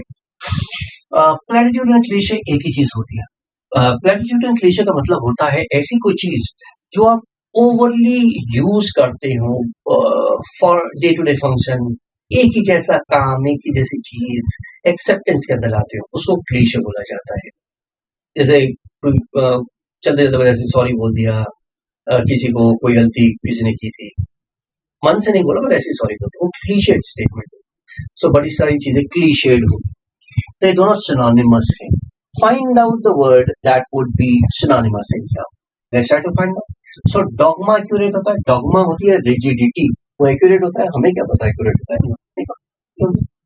Theatre dramatic, now theatrics होता, तब हम ड्रामेटिक्स लेते तो शायद कुछ आंसर बनते नहीं बनते। सेज एंड वाइज, हाँ सेज जो जिसके पास नॉलेज हो, वाइज जिसके पास नॉलेज हो, ये आंसर बनता है।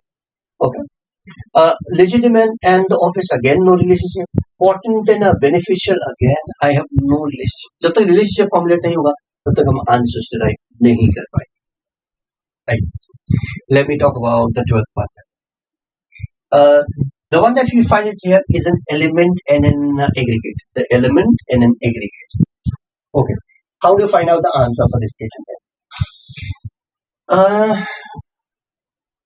Element is the part of aggregate, मतलब aggregate is a bigger unit and element is a part of it, ठीक है। So part and a whole, a part and a whole, देख लेते क्या चीज किसके रिलेशनशिप में बनता है, whether we can derive this or not. So fresco is the part of painting, मतलब पेंटिंग का पार्ट हो भी सकता है नहीं भी हो सकता, correct. Fresco is a style of painting, right, जहाँ पे एक नया फ्रेशनेस के साथ ब्रश के कोडिंग हो सकता है, हो भी सकता है, नहीं भी हो सकता. सो this is not an answer. क्या एक लैंडस्केप में फोरग्राउंड होगा? हाँ, अगर एक लैंडस्केप है तो कुछ आगे होगा, कुछ साइड में होगा, तभी तो लैंडस्केप बनेगा, तो लैंडस्केप बनेगा. ठीक है, एक बनती है बात. बेनिफैक्टर एंड फॉर्चून, मतलब ये कह रहा है कि पार्ट एंड होल. फॉर्चून एक होल है, उसका बेनिफैक्टर नहीं हो सकता. ये आंसर ही गलत है. मैंडेट एंड रूलर, अगेन इसका कोई रिलेशनशिप ऐसा नहीं आता. डाइट एंड न्यूट्रिएंट का नहीं आता. So you will not drive this, but can you drive that for this? Landscape का एक पार्ट होता है, वो पार्ट होना जरूरी है, इसके बिना वो लैंडस्केप बनेगी. Okay. The next one that you have here is known as a decanter. Decanter and a pour. Decanter and a pour. क्या निकाल के लाए?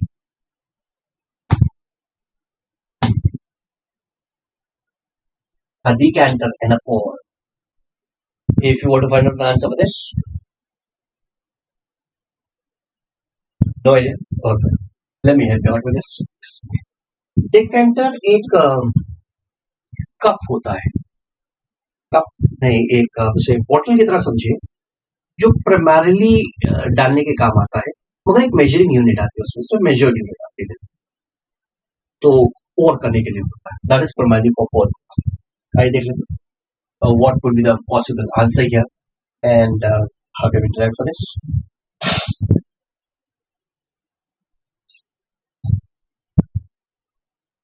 Monument and a venerate. Again monument and a venerate मतलब measure करने के काम आता है. One can not write this.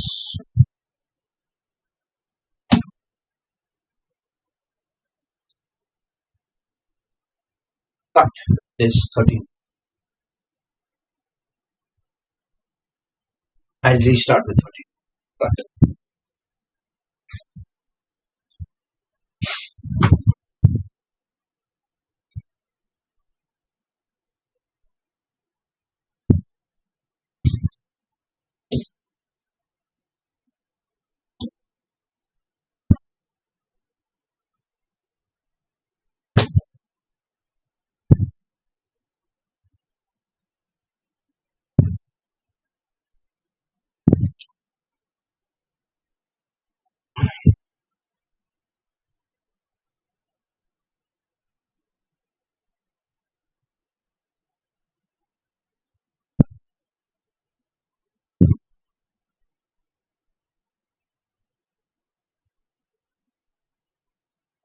Start.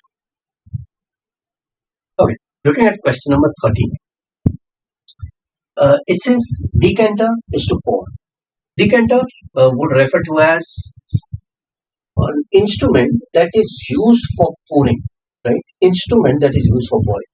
तो कैसे रिलेशनशिप इसके अंदर निकालेंगे? हम ऐसे निकालेंगे कि एक ग्लास हो गया, कंटेनर हो गया, जो वाइन पोर करने के काम आता है. सो दैट्स अ decanter. ठीक है जी, निकालने के आंसर देखते हैं. मॉन्यूमेंट वो होता है जो वेनरेट करने के काम आता है. क्या मतलब? मतलब ये कि किसी की याद में बनाई गई चीजें वो मॉन्यूमेंट के तहत आती है. फॉर एग्जाम्पल मॉन्यूमेंट बनाया गया ताजमहल हो गया, या मेहमान खास हो गया, कोई भी इस तरह का मॉन्यूमेंट आप उठा के देख लीजिए. That is primarily to remember, to give honour, to respect. क्या किया जाता है? हाँ, किया जाता है. That's what we understand. Criminal deviate करने के लिए. Now this is no relationship at all. Now is to convert. Now that is not primarily for convert. There is again no relationships at all. ठीक है? Pharmacy prescribe करने के लिए होता है. I mean, no other answer would actually fit into this case, and that of which we would come back to one element there, which is monument is to venerate here.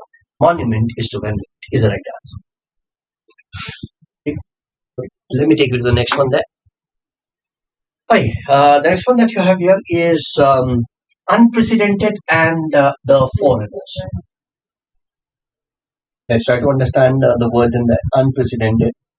Unprecedented का मतलब है ऐसी कोई चीज जो पहले कभी ना हुई हो, पहली बार हुई हो. And then we are seeing forerunners, right? So forerunners, right? For sure, unprecedented जो पहले कभी ना हुई हो. forerunners वो जो आगे की तरफ चलते हैं. forerunners को वो लोग होते हैं जो पहले ही बता देते हैं क्या होने वाला. ठीक है. अगर कोई चीज अनप्रेसिडेंटेड है तो उनके पास फोररनर्स नहीं होंगे. For sure. I hope relationship समझ में आ रहा होगा. सो अनप्रेसिडेंटेड है, पहली बार हुआ है, तो मतलब फोररनर्स नहीं है जो वो नहीं बता सकते कि ऐसा हो सकता है कि नहीं होगा. करेक्ट. अनप्रेसिडेंटेड है तो फोररनर्स नहीं होंगे. That's what we are saying. ठीक है जी, देख रहे हैं. अननेसेसरी है तो प्री रिक्विजिट्स नहीं होंगे. हो सकते हैं, क्यों नहीं हो सकते. नॉजिएटिंग है तो मेडिसिन नहीं होंगे. नहीं, दवाई के बाद भी नॉजिएटिंग हो सकता है. सो ब्लड थर्स्टी है तो एनीमिया नहीं होंगे. हो भी सकते हैं, नहीं भी, मुझे नहीं पता, इसमें नहीं निकाल सकते. होलिस्टिक है तो प्रूफ नहीं होगा. होलिस्टिक है तो प्रूफ होना चाहिए. एडल्ट्रेटेड है तो प्योरिटी नहीं होगा. हाँ, दिस इज राइट. अगर कोई चीज एडल्ट्रेटेड है तो प्योर नहीं होगा ना. करेक्ट. तभी तो एडल्ट्रेटेड है. Correct. Absolutely good in that. So हमारा जो रिलेशनशिप हमने निकाला था क्वेश्चन का, वो सही था. जैसे ही हमारा रिलेशनशिप सही होगा, हमारा आंसर सही हो जाएगा. Let's get to the next question. The next one is an erudite is to uneducated. Erudite would refer to as a person, the one who is highly educated would refer to as an erudite. Highly learned person is considered to be an erudite. Uneducated is an opposite for that. So ये answer बिल्कुल opposite होगा. ये निकाल लेते हैं answer. So fierce and flagrant. Now it is fiery and flagrant. Fairy and फ्लैग्रेंट energyful वाली बात आ रही है. दोनों सेम है. ऑपोजिट निकालना है. पढ़ा लिखा, अनपढ़. कर. फर्विड एंड डिस्पैशनेट. फर्विड होता है तो बहुत ज्यादा एनर्जीफुल होता है, वो होता है फर्विड. डिस्पैशनेट जिसमें कोई पैशन ना हो, एनर्जी ना हो. सो ये ऑपोजिट हो गया. ठीक है. Loquacious and talkative. Loquacious the one who speaks a lot. Talkative again similar हो गया. गलिबल एंड नेव हो गया, जो नया हो. करेक्ट. सो ये दोनों सिनोनिमस है, ये भी नहीं है. डिसोनेंट एंड डिस्कॉर्डेंट अलग अलग है, टूटे हुए हैं. डोंट सी आई टू आई है, दोनों में द्वंद है, दोनों में एनिमिटी है. सो अगेन सिनोनिमस है. हमें एंटोनिम ढूंढना है. Obvious answer is here.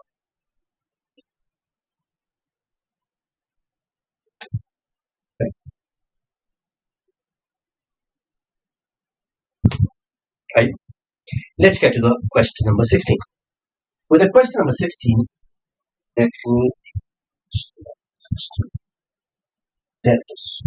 Question number 16 says, truism is too obvious. Truism is too obvious. देखो, अगर कोई स्टेटमेंट ट्रू है, if something is true, it is but obvious.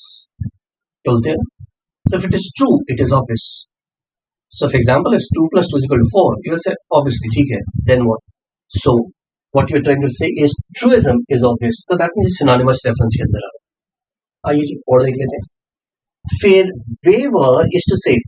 जो waver है, जो हिल रहा है, भटक रहा है, वो safe नहीं हो सकता. नहीं हो सकता. गलत है. President is to tyrannical. अगर कोई प्रेसिडेंट है तो टायरेनिकल होगा, वो तानाशाही टाइप का. क्या make sense.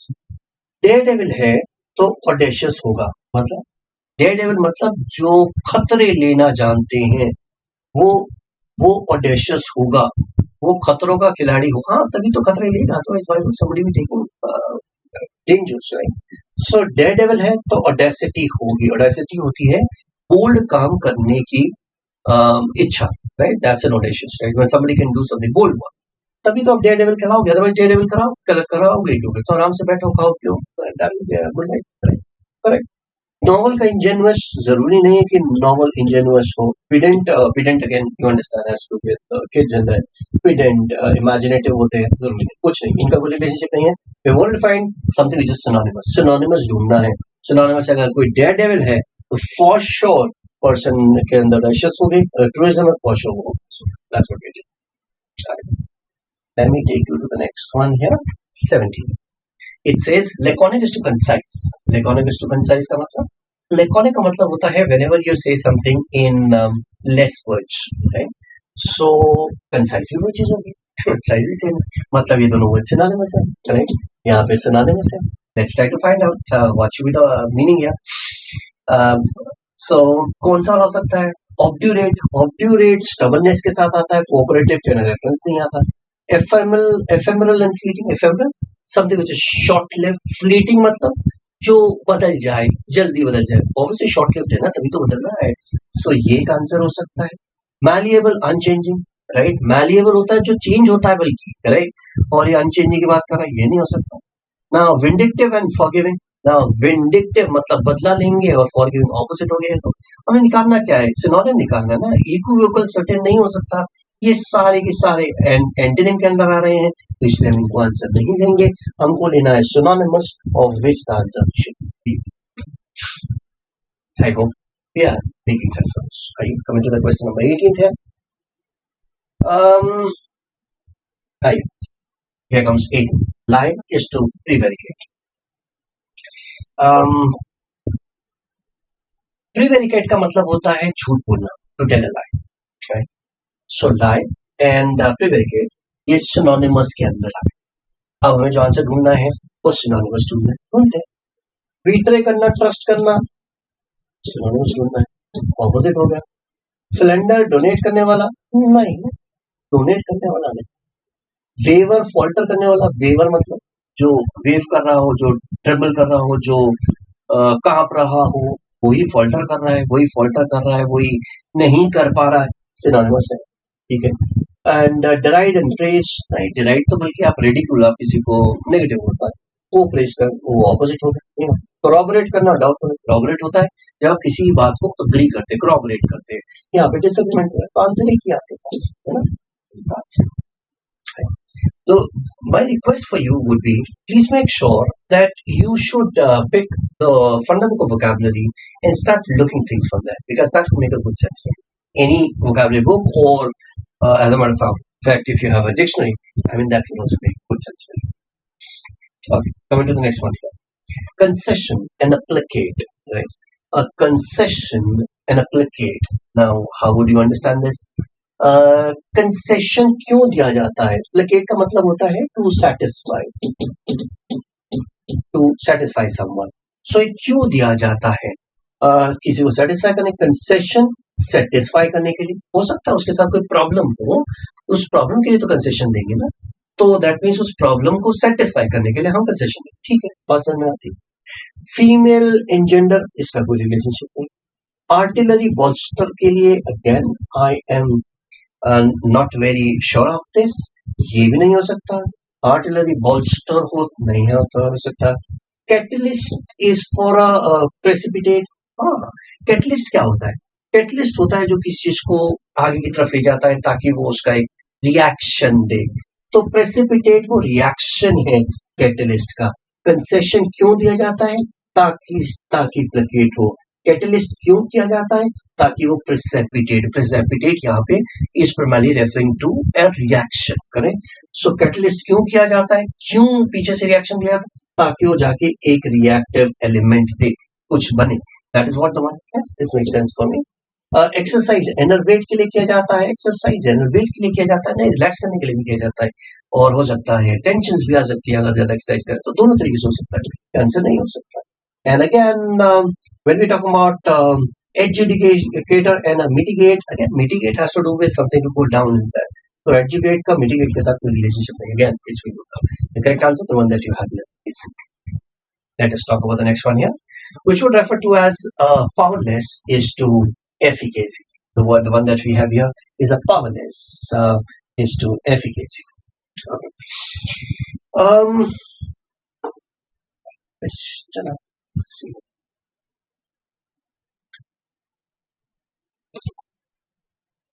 Got it. I'll do it again.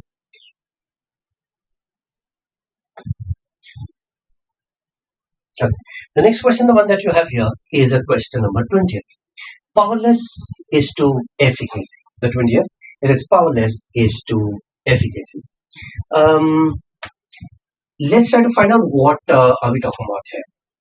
Powerless. What is powerless? A powerless is a powerless. I mean, जिसके पास power नहीं हो.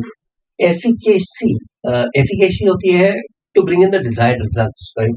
So a powerless person cannot bring in the desired results. Right? Correct, absolutely good.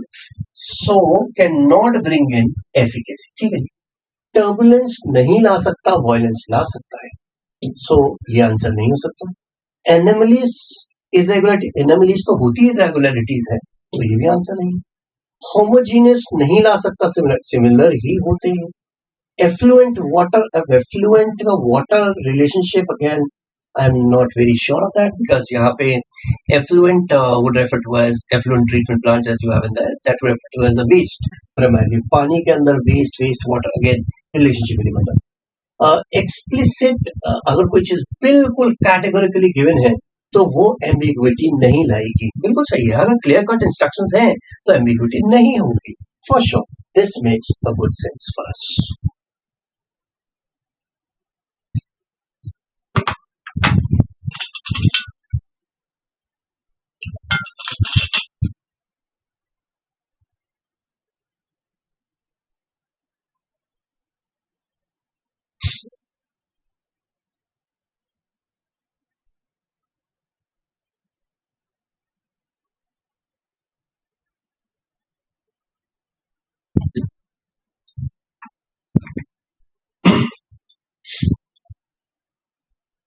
Let's come to the next question. The next question, the one that you have here, is a question number 21, which says that the rivulet is too small. The rivulet is too small. Rivulet, what is a rivulet? A rivulet hota hai a small stream, right? A small stream, so small. A rivulet is a small stream, right? Small something. Let's assume this. Okay? That's how we will try to find out something.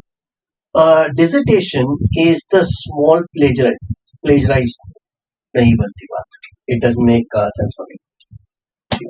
और आगे चलो. A bird is a small fledgling. नहीं बनती बात. Bankruptcy is a small indebted. Now small तो नहीं होता है. Hooligan is a small. ना hooligan अलग चीज है, athletic अलग चीज है. Right? I hope अभी तक बात समझ में आ रहा होगा. Now can we try this as an answer then? Right? The citadel is a small, fortified, right? Right? That's a kind of a small, what do you call it, as a fort, right? So that's what you're saying. Citadel is a small, fortified.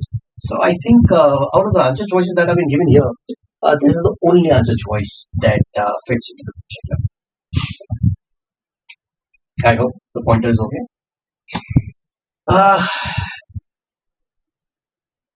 Let's go ahead. Let's get to the next one here.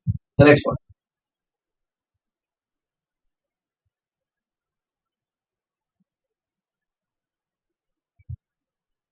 Wait, I'll do it again. 20 seconds.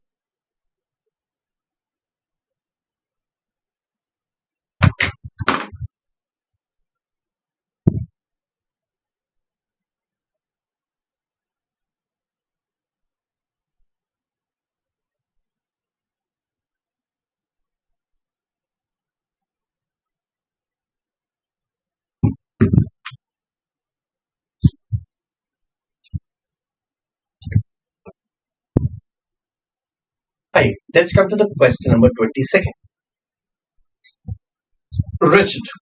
Wretched or wretched, either way you pronounce it. Cheerful. When you talk about the wretched, primarily we are saying that somebody who is unhappy, right?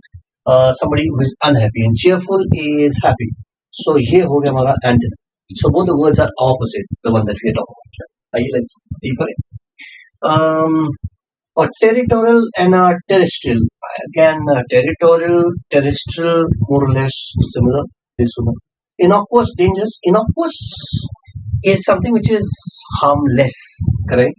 So ये dangerless है, ये dangerful है, ये आपका antonym. तो ये एक answer हो सकता है. Then floundering and the struggling there, I think again synonymous structures are there. Redacted and censored, again something being taken back or something being reduced. Synonymous हो गया, हमने एंटोनिम लेना है, solitary and confined, solitary confined. I hope आपको एक बात समझ में आया होगा कि कुछ क्वेश्चंस आपके पास ऐसे मिलेंगे जहां पे एक जैसे सिमेट्रीज आपको मिलेगी, उनको आप निकाल दीजिए, because you know that what are you supposed to find out, and from there you can get the right answer. The answer for this is B. Let me take you to the next question, the question number 23. Here we come with a question. So here we say that level hierarchy. There is a level to a hierarchy. What we understand is there is a level to a hierarchy. ठीक है, बात समझ में आती है। मतलब एक hierarchy का एक लेवल होता है, यहाँ से समझेंगे, हिरार्की का एक लेवल होता है, there is a level of hierarchy और हिरार्की का एक लेवल होता है। क्या एक सीरियल की एक इंस्टॉलमेंट होती है? हाँ होती है। कैसे मतलब? किसी भी सीरियल 1 2 3 4 सीरियल का मतलब आपका टीवी ओटीटी सीरियल से नहीं है, मगर ये होता है किसी भी सीरियल में, मतलब कोई भी चीज अगर 4 5 है तो उसकी फर्स्ट नंबर आ गया है तो वो फर्स्ट इंस्टॉलमेंट हो गया, सेकंड इंस्टॉलमेंट हो गया, थर्ड इंस्टॉलमेंट हो गया। क्या ये होता है? हाँ होता है। That is what Hello has to do with Messiah. Again, no relationship at all, right? So it has got Vengret and Salad has to do with as a part of it. इसका कोई नहीं। Courtroom drama level होता है, level वाली बात नहीं, यहाँ पे लेवल की बात हो रही है कि हिरार्की में 1 2 3 4 होता है, इसी तरह से सीरियल में 1 2 3 4 होता है। That's what we are trying to tell here, where the correct answer for this has to be A, और कोई है नहीं मिसनॉमर जो फिट नहीं होता किसी में डेफिनेशन में, उसको बोलते हैं। So again this is just a meaning that they are defining it, why हमें क्या बताना है? लेवल का रिलेशनशिप हिरार्की के साथ, that's what and that's what we have directly. Let us go to the next one. When we look at the question number 24, peccadillo. A peccadillo primarily refers to as छोटी सी गलती, right? Peccadillo एक छोटी सी गलती, छोटी सी mistake, कुछ भी आप कह सकते हैं, उसको बोलते हैं।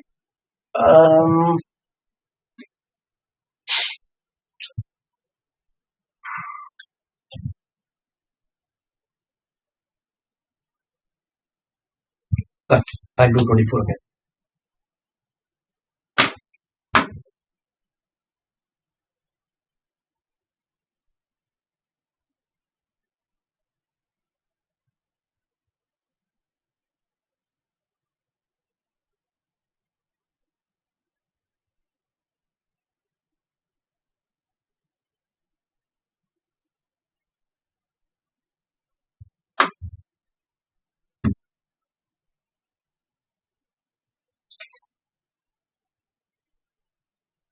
Again. Question number 24. Peccadillo is to sin. What is peccadillo? Peccadillo refers to as something that is छोटी सी गलती, छोटी सी, छोटा सा sin, peccadillo. So that means this is a bigger portion and this is a variety and a small. ठीक है? So that means ये sin वाला portion बड़ा है और ये peccadillo वाला उसका एक छोटा सा part है. That's what you can understand. Okay.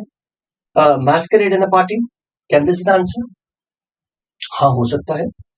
Party बहुत सारी प्रकार की होती है, उनमें से एक प्रकार की छोटी सी पार्टी होती है जिसे बोलते हैं मैस्करेड पार्टी, जहाँ पे मास्क पहन के जाते हैं और वो फिर you meet the people around and you don't know the people, blind date types. सो क्या ये हो सकता है? हाँ हो सकता है। सो प्रेजेंट का सर्फ के साथ ना, प्रेजेंट का इसका रेफरेंस है ही नहीं यहाँ पे, so again I would not get that. So now what you talk about is a sarcophagus and a fun funeral. Again, no.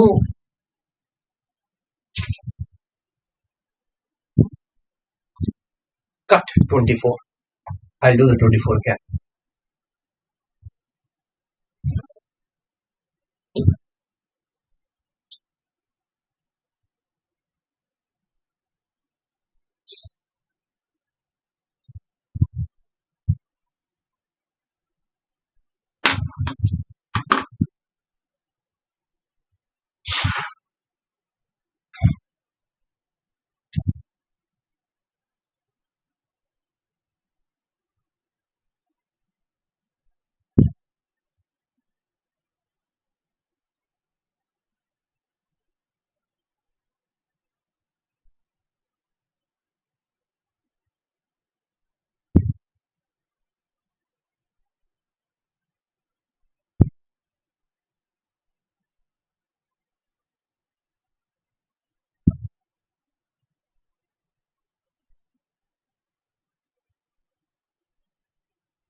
Okay, 24 again. Looking at question number 24. So we're going to talk about this question number 24. Picardillo and Sin. Picardillo uh, is is a variety or a small kind of a sin. Picardillo छोटी सी गलती को बोला जाता है, छोटी सी पाप को बोला जाता है, उसको Picardillo बोला जाता है. ठीक है? So that means it has a reference of this one. So that means sin is a bigger reference and Picardillo is a smaller element. Let's talk about masquerade is a party. Can this be an answer? Yes, this can be an answer because party can be of n number of parties in types of parties, and masquerade is one kind of a party where you wear mask and you meet the strangers. That is what considered as a masquerade. Present and serve. Now ये big और small का portion नहीं है. Presents अलग है, serve अलग है. So no relationship at all. Right? Serve primarily agricultural labor को बोला जाता है. That's what. Sarcophagus and a funeral. I mean, again, इसका वेराइटी नहीं निकल के आता. I mean, coffin का funeral के साथ there is no relationship that we have. Let down and devastation again. We are not finding that to be has a bigger or a small कुछ ऐसा नहीं. Hex and a wizard. Wizard would cast a spell or a hex on someone, but again, it has got no relationship. So मेरे हिसाब से सिर्फ एक ही answer यहाँ पे आएगा, right? And which is the correct answer? You know, the answer will be A. Let's get to the question number 25th here. A tyro would refer to as an inexperienced. Now, what would refer to as a tyro?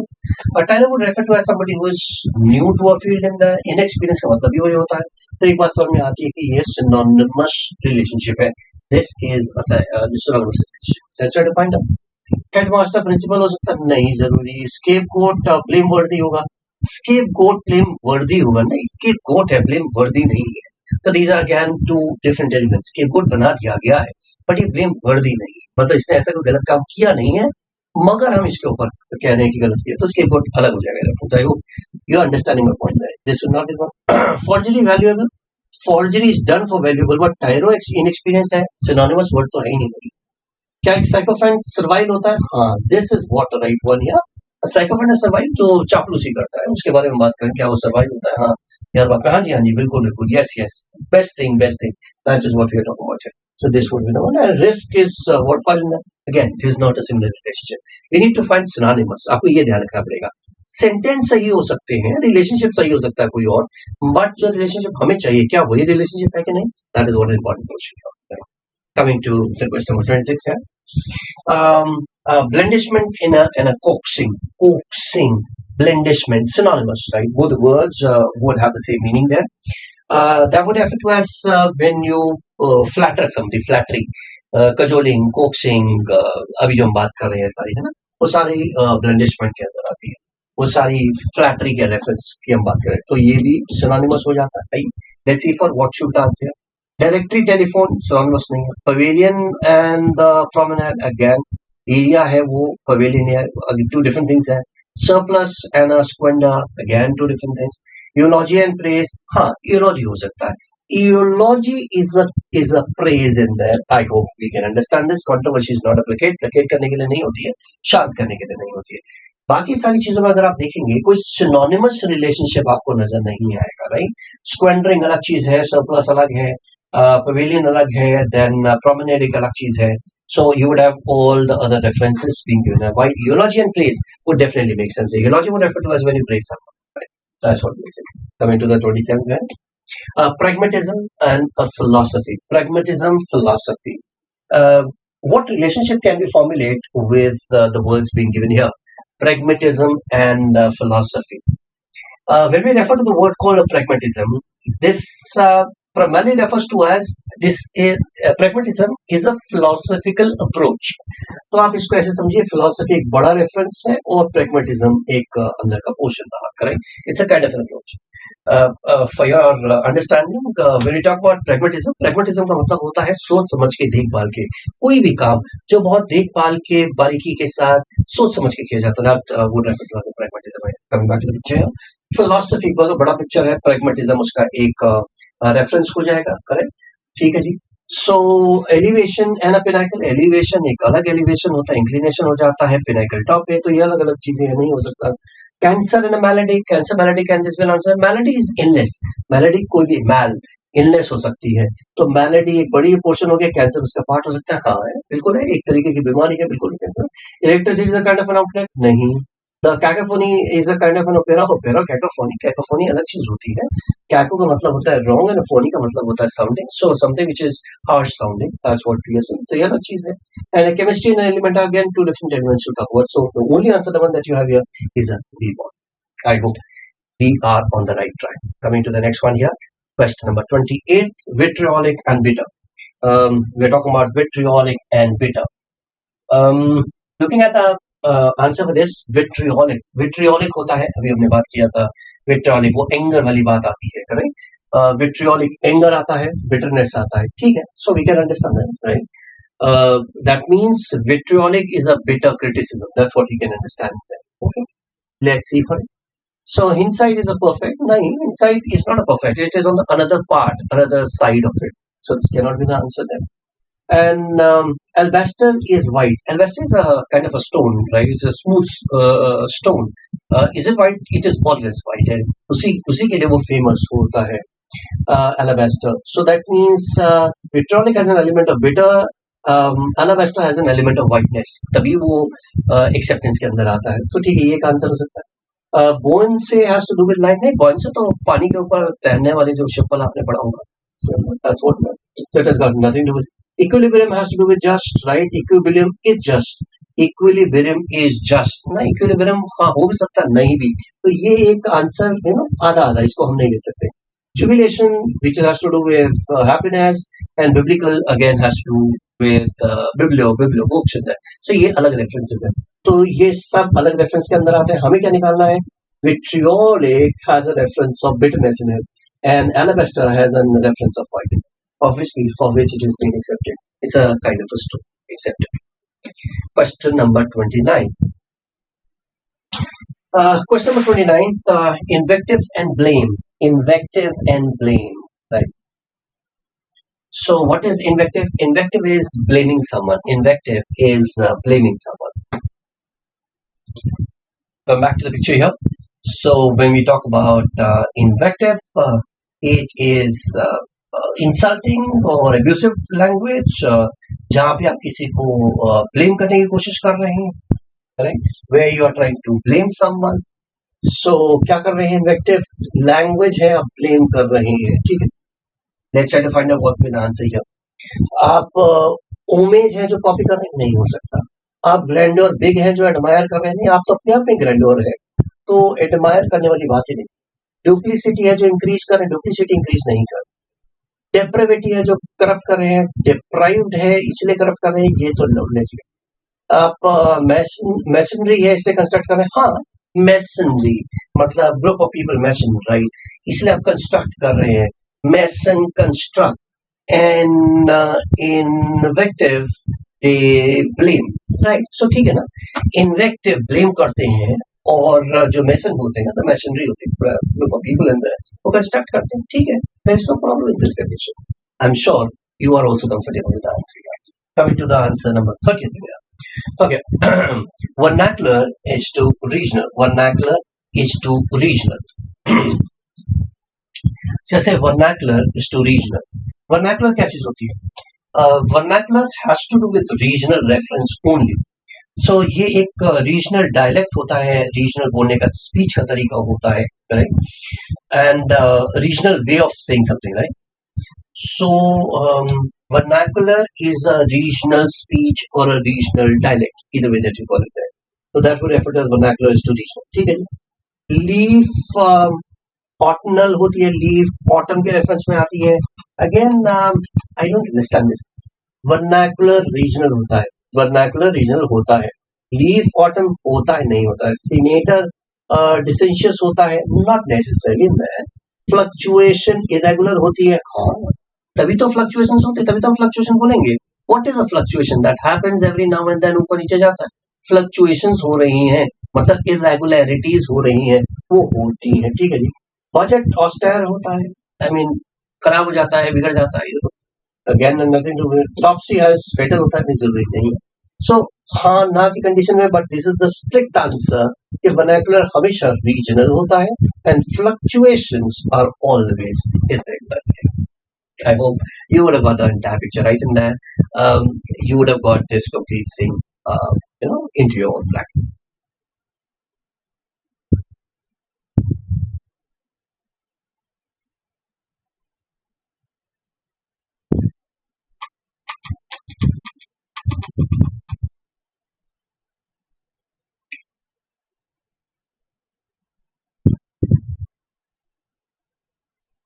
Hi.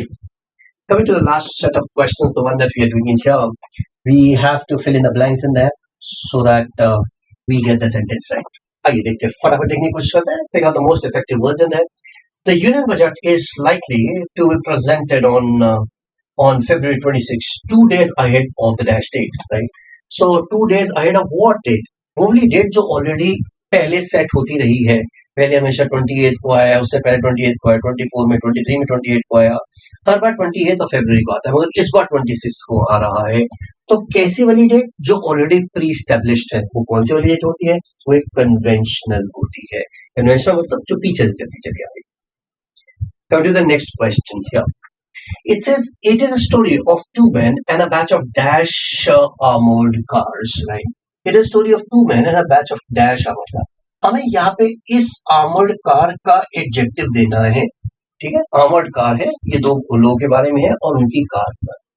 अब यहाँ पे देखने की कोशिश करते हैं. Deceased मतलब मरी हुई कार. कार कभी मरी हुई हो सकती है? नहीं हो सकती. डिजीज्ड मतलब उसके अंदर कोई डिजीज्ड कार नहीं होती. डिक्रेपिट अभी समझने की कोशिश कर लेते हैं.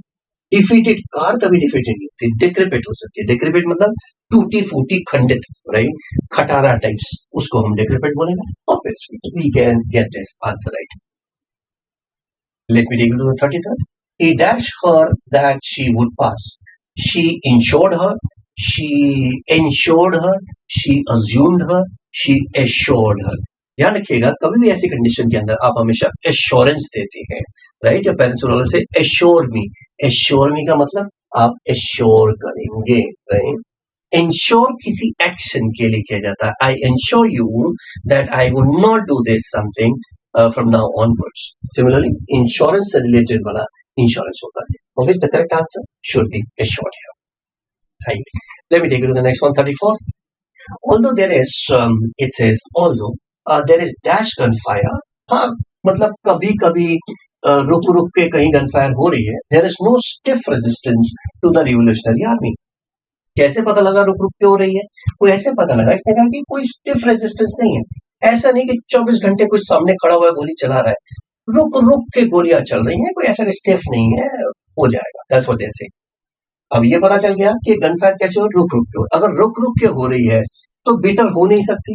नीदर का मतलब होता है थोड़ा सा, थोड़ी सी नहीं हो रही है, रुक रुक के हो रही है. कॉन्टिन्यूअस तो ऑपोजिट है, इसका ऑपोजिट वर्ड लेना है, विच इज स्पोरेडिक. स्पोरेडिक मतलब रुक रुक के गोलीबारी हो रही है, ऐसा नहीं कि बिल्कुल कोई सामने खड़े होकर दन दनाते हुए गोली मार रहा है. So that is what this sentence is trying to prove. Hence we got an answer. आइए next one. The dash chosen for construction of the building is in the heart of the city. So how would I take this? The dash chosen for construction of the building is in the heart of the city. So what am I supposed to find out here? Words given is the dash chosen for the construction. Correct. Construction की क्या चीज होती है? आपको citation करना होता है, कोई चीज प्रूफ करनी होती है, बोलनी होती है, ऐसा कुछ होता है? नहीं. स्लाइड मतलब थोड़ा सा? नहीं. साइट मतलब देखना? नहीं. बट साइट मतलब वो जगह, वो एरिया, उसको हम साइट बोलते हैं. So this is what you need to understand as refer to cite. Let's get into question number 36. Ria is dash at speaking languages because she has lived in more than 20 countries. So she's fluent, right? Fluency का यहाँ पे reference adept के साथ आता है. Adopt नहीं किया उसने, because she is fluent, because वो बहुत सारी countries में गई है, उनके साथ मिली जुली है, so वो बहुत fluent है. So fluency has to do with adapted है. Nothing to do with inept तो है ही नहीं. एडॉप्ट उसने कुछ किया नहीं. एडाप्टेशन की बात नहीं है, but what she is adapting doing something, right. 37. Raj was tired of Pooja's dash approach. कैसी वाली अप्रोच? वो वाली अप्रोच जो बहुत ही कैजुअल बिहेवियर वाली है. There's nothing called a silly willy, there's nothing called a thrilly nelly, but everything is what been known as a dilly dally. Dilly dally होता है कि ठीक है, नहीं नहीं, बहुत ही laziness वाला, उसको हम dilly dally बोलते हैं. So Raj was tired of the Pooja's dash approach, so he asked her to make a final decision by that evening. I hope the point is again okay. Let's come to the next question. The valley is known for its dash growth of vegetation. अब यह interesting pointer है. यहाँ पे बात हो रही है vegetation की. वेजिटेशन का मतलब होगा कि वहां पे बहुत सारे पेड़ पौधे और बहुत सारी और इस तरह की चीजें हैं. अगर वो है तो उसके लिए हम लग्जूरियस यूज नहीं करते. लग्जूरियस होता है जो भव्य होता है, बिग होता है. लग्जरी होती है जिसमें बहुत सारे एलिमेंट्स होते हैं, वो लग्जरी होती है. लग्जूरियंट होता है जो लश ग्रीन होता है. I hope you understand my point. यहाँ पे हमें लश ग्रीन की बात करनी है. Therefore, luxuriant would make sense. And luxuriously is something somebody who is living luxuriously. मतलब luxury life जीने वाले को हम luxuriously living बोलते हैं. So उसमें luxury की बात नहीं है, luxuriant की बात है. जहाँ पे हमने greenery की बात करनी है, वो luxuriant से आता है. Obvious answer this should be luxuriant here. Right? Let's get to the 39. It says, being dash, the judge gave a favorable verdict. क्या? Being dash, the judge gave a favorable verdict.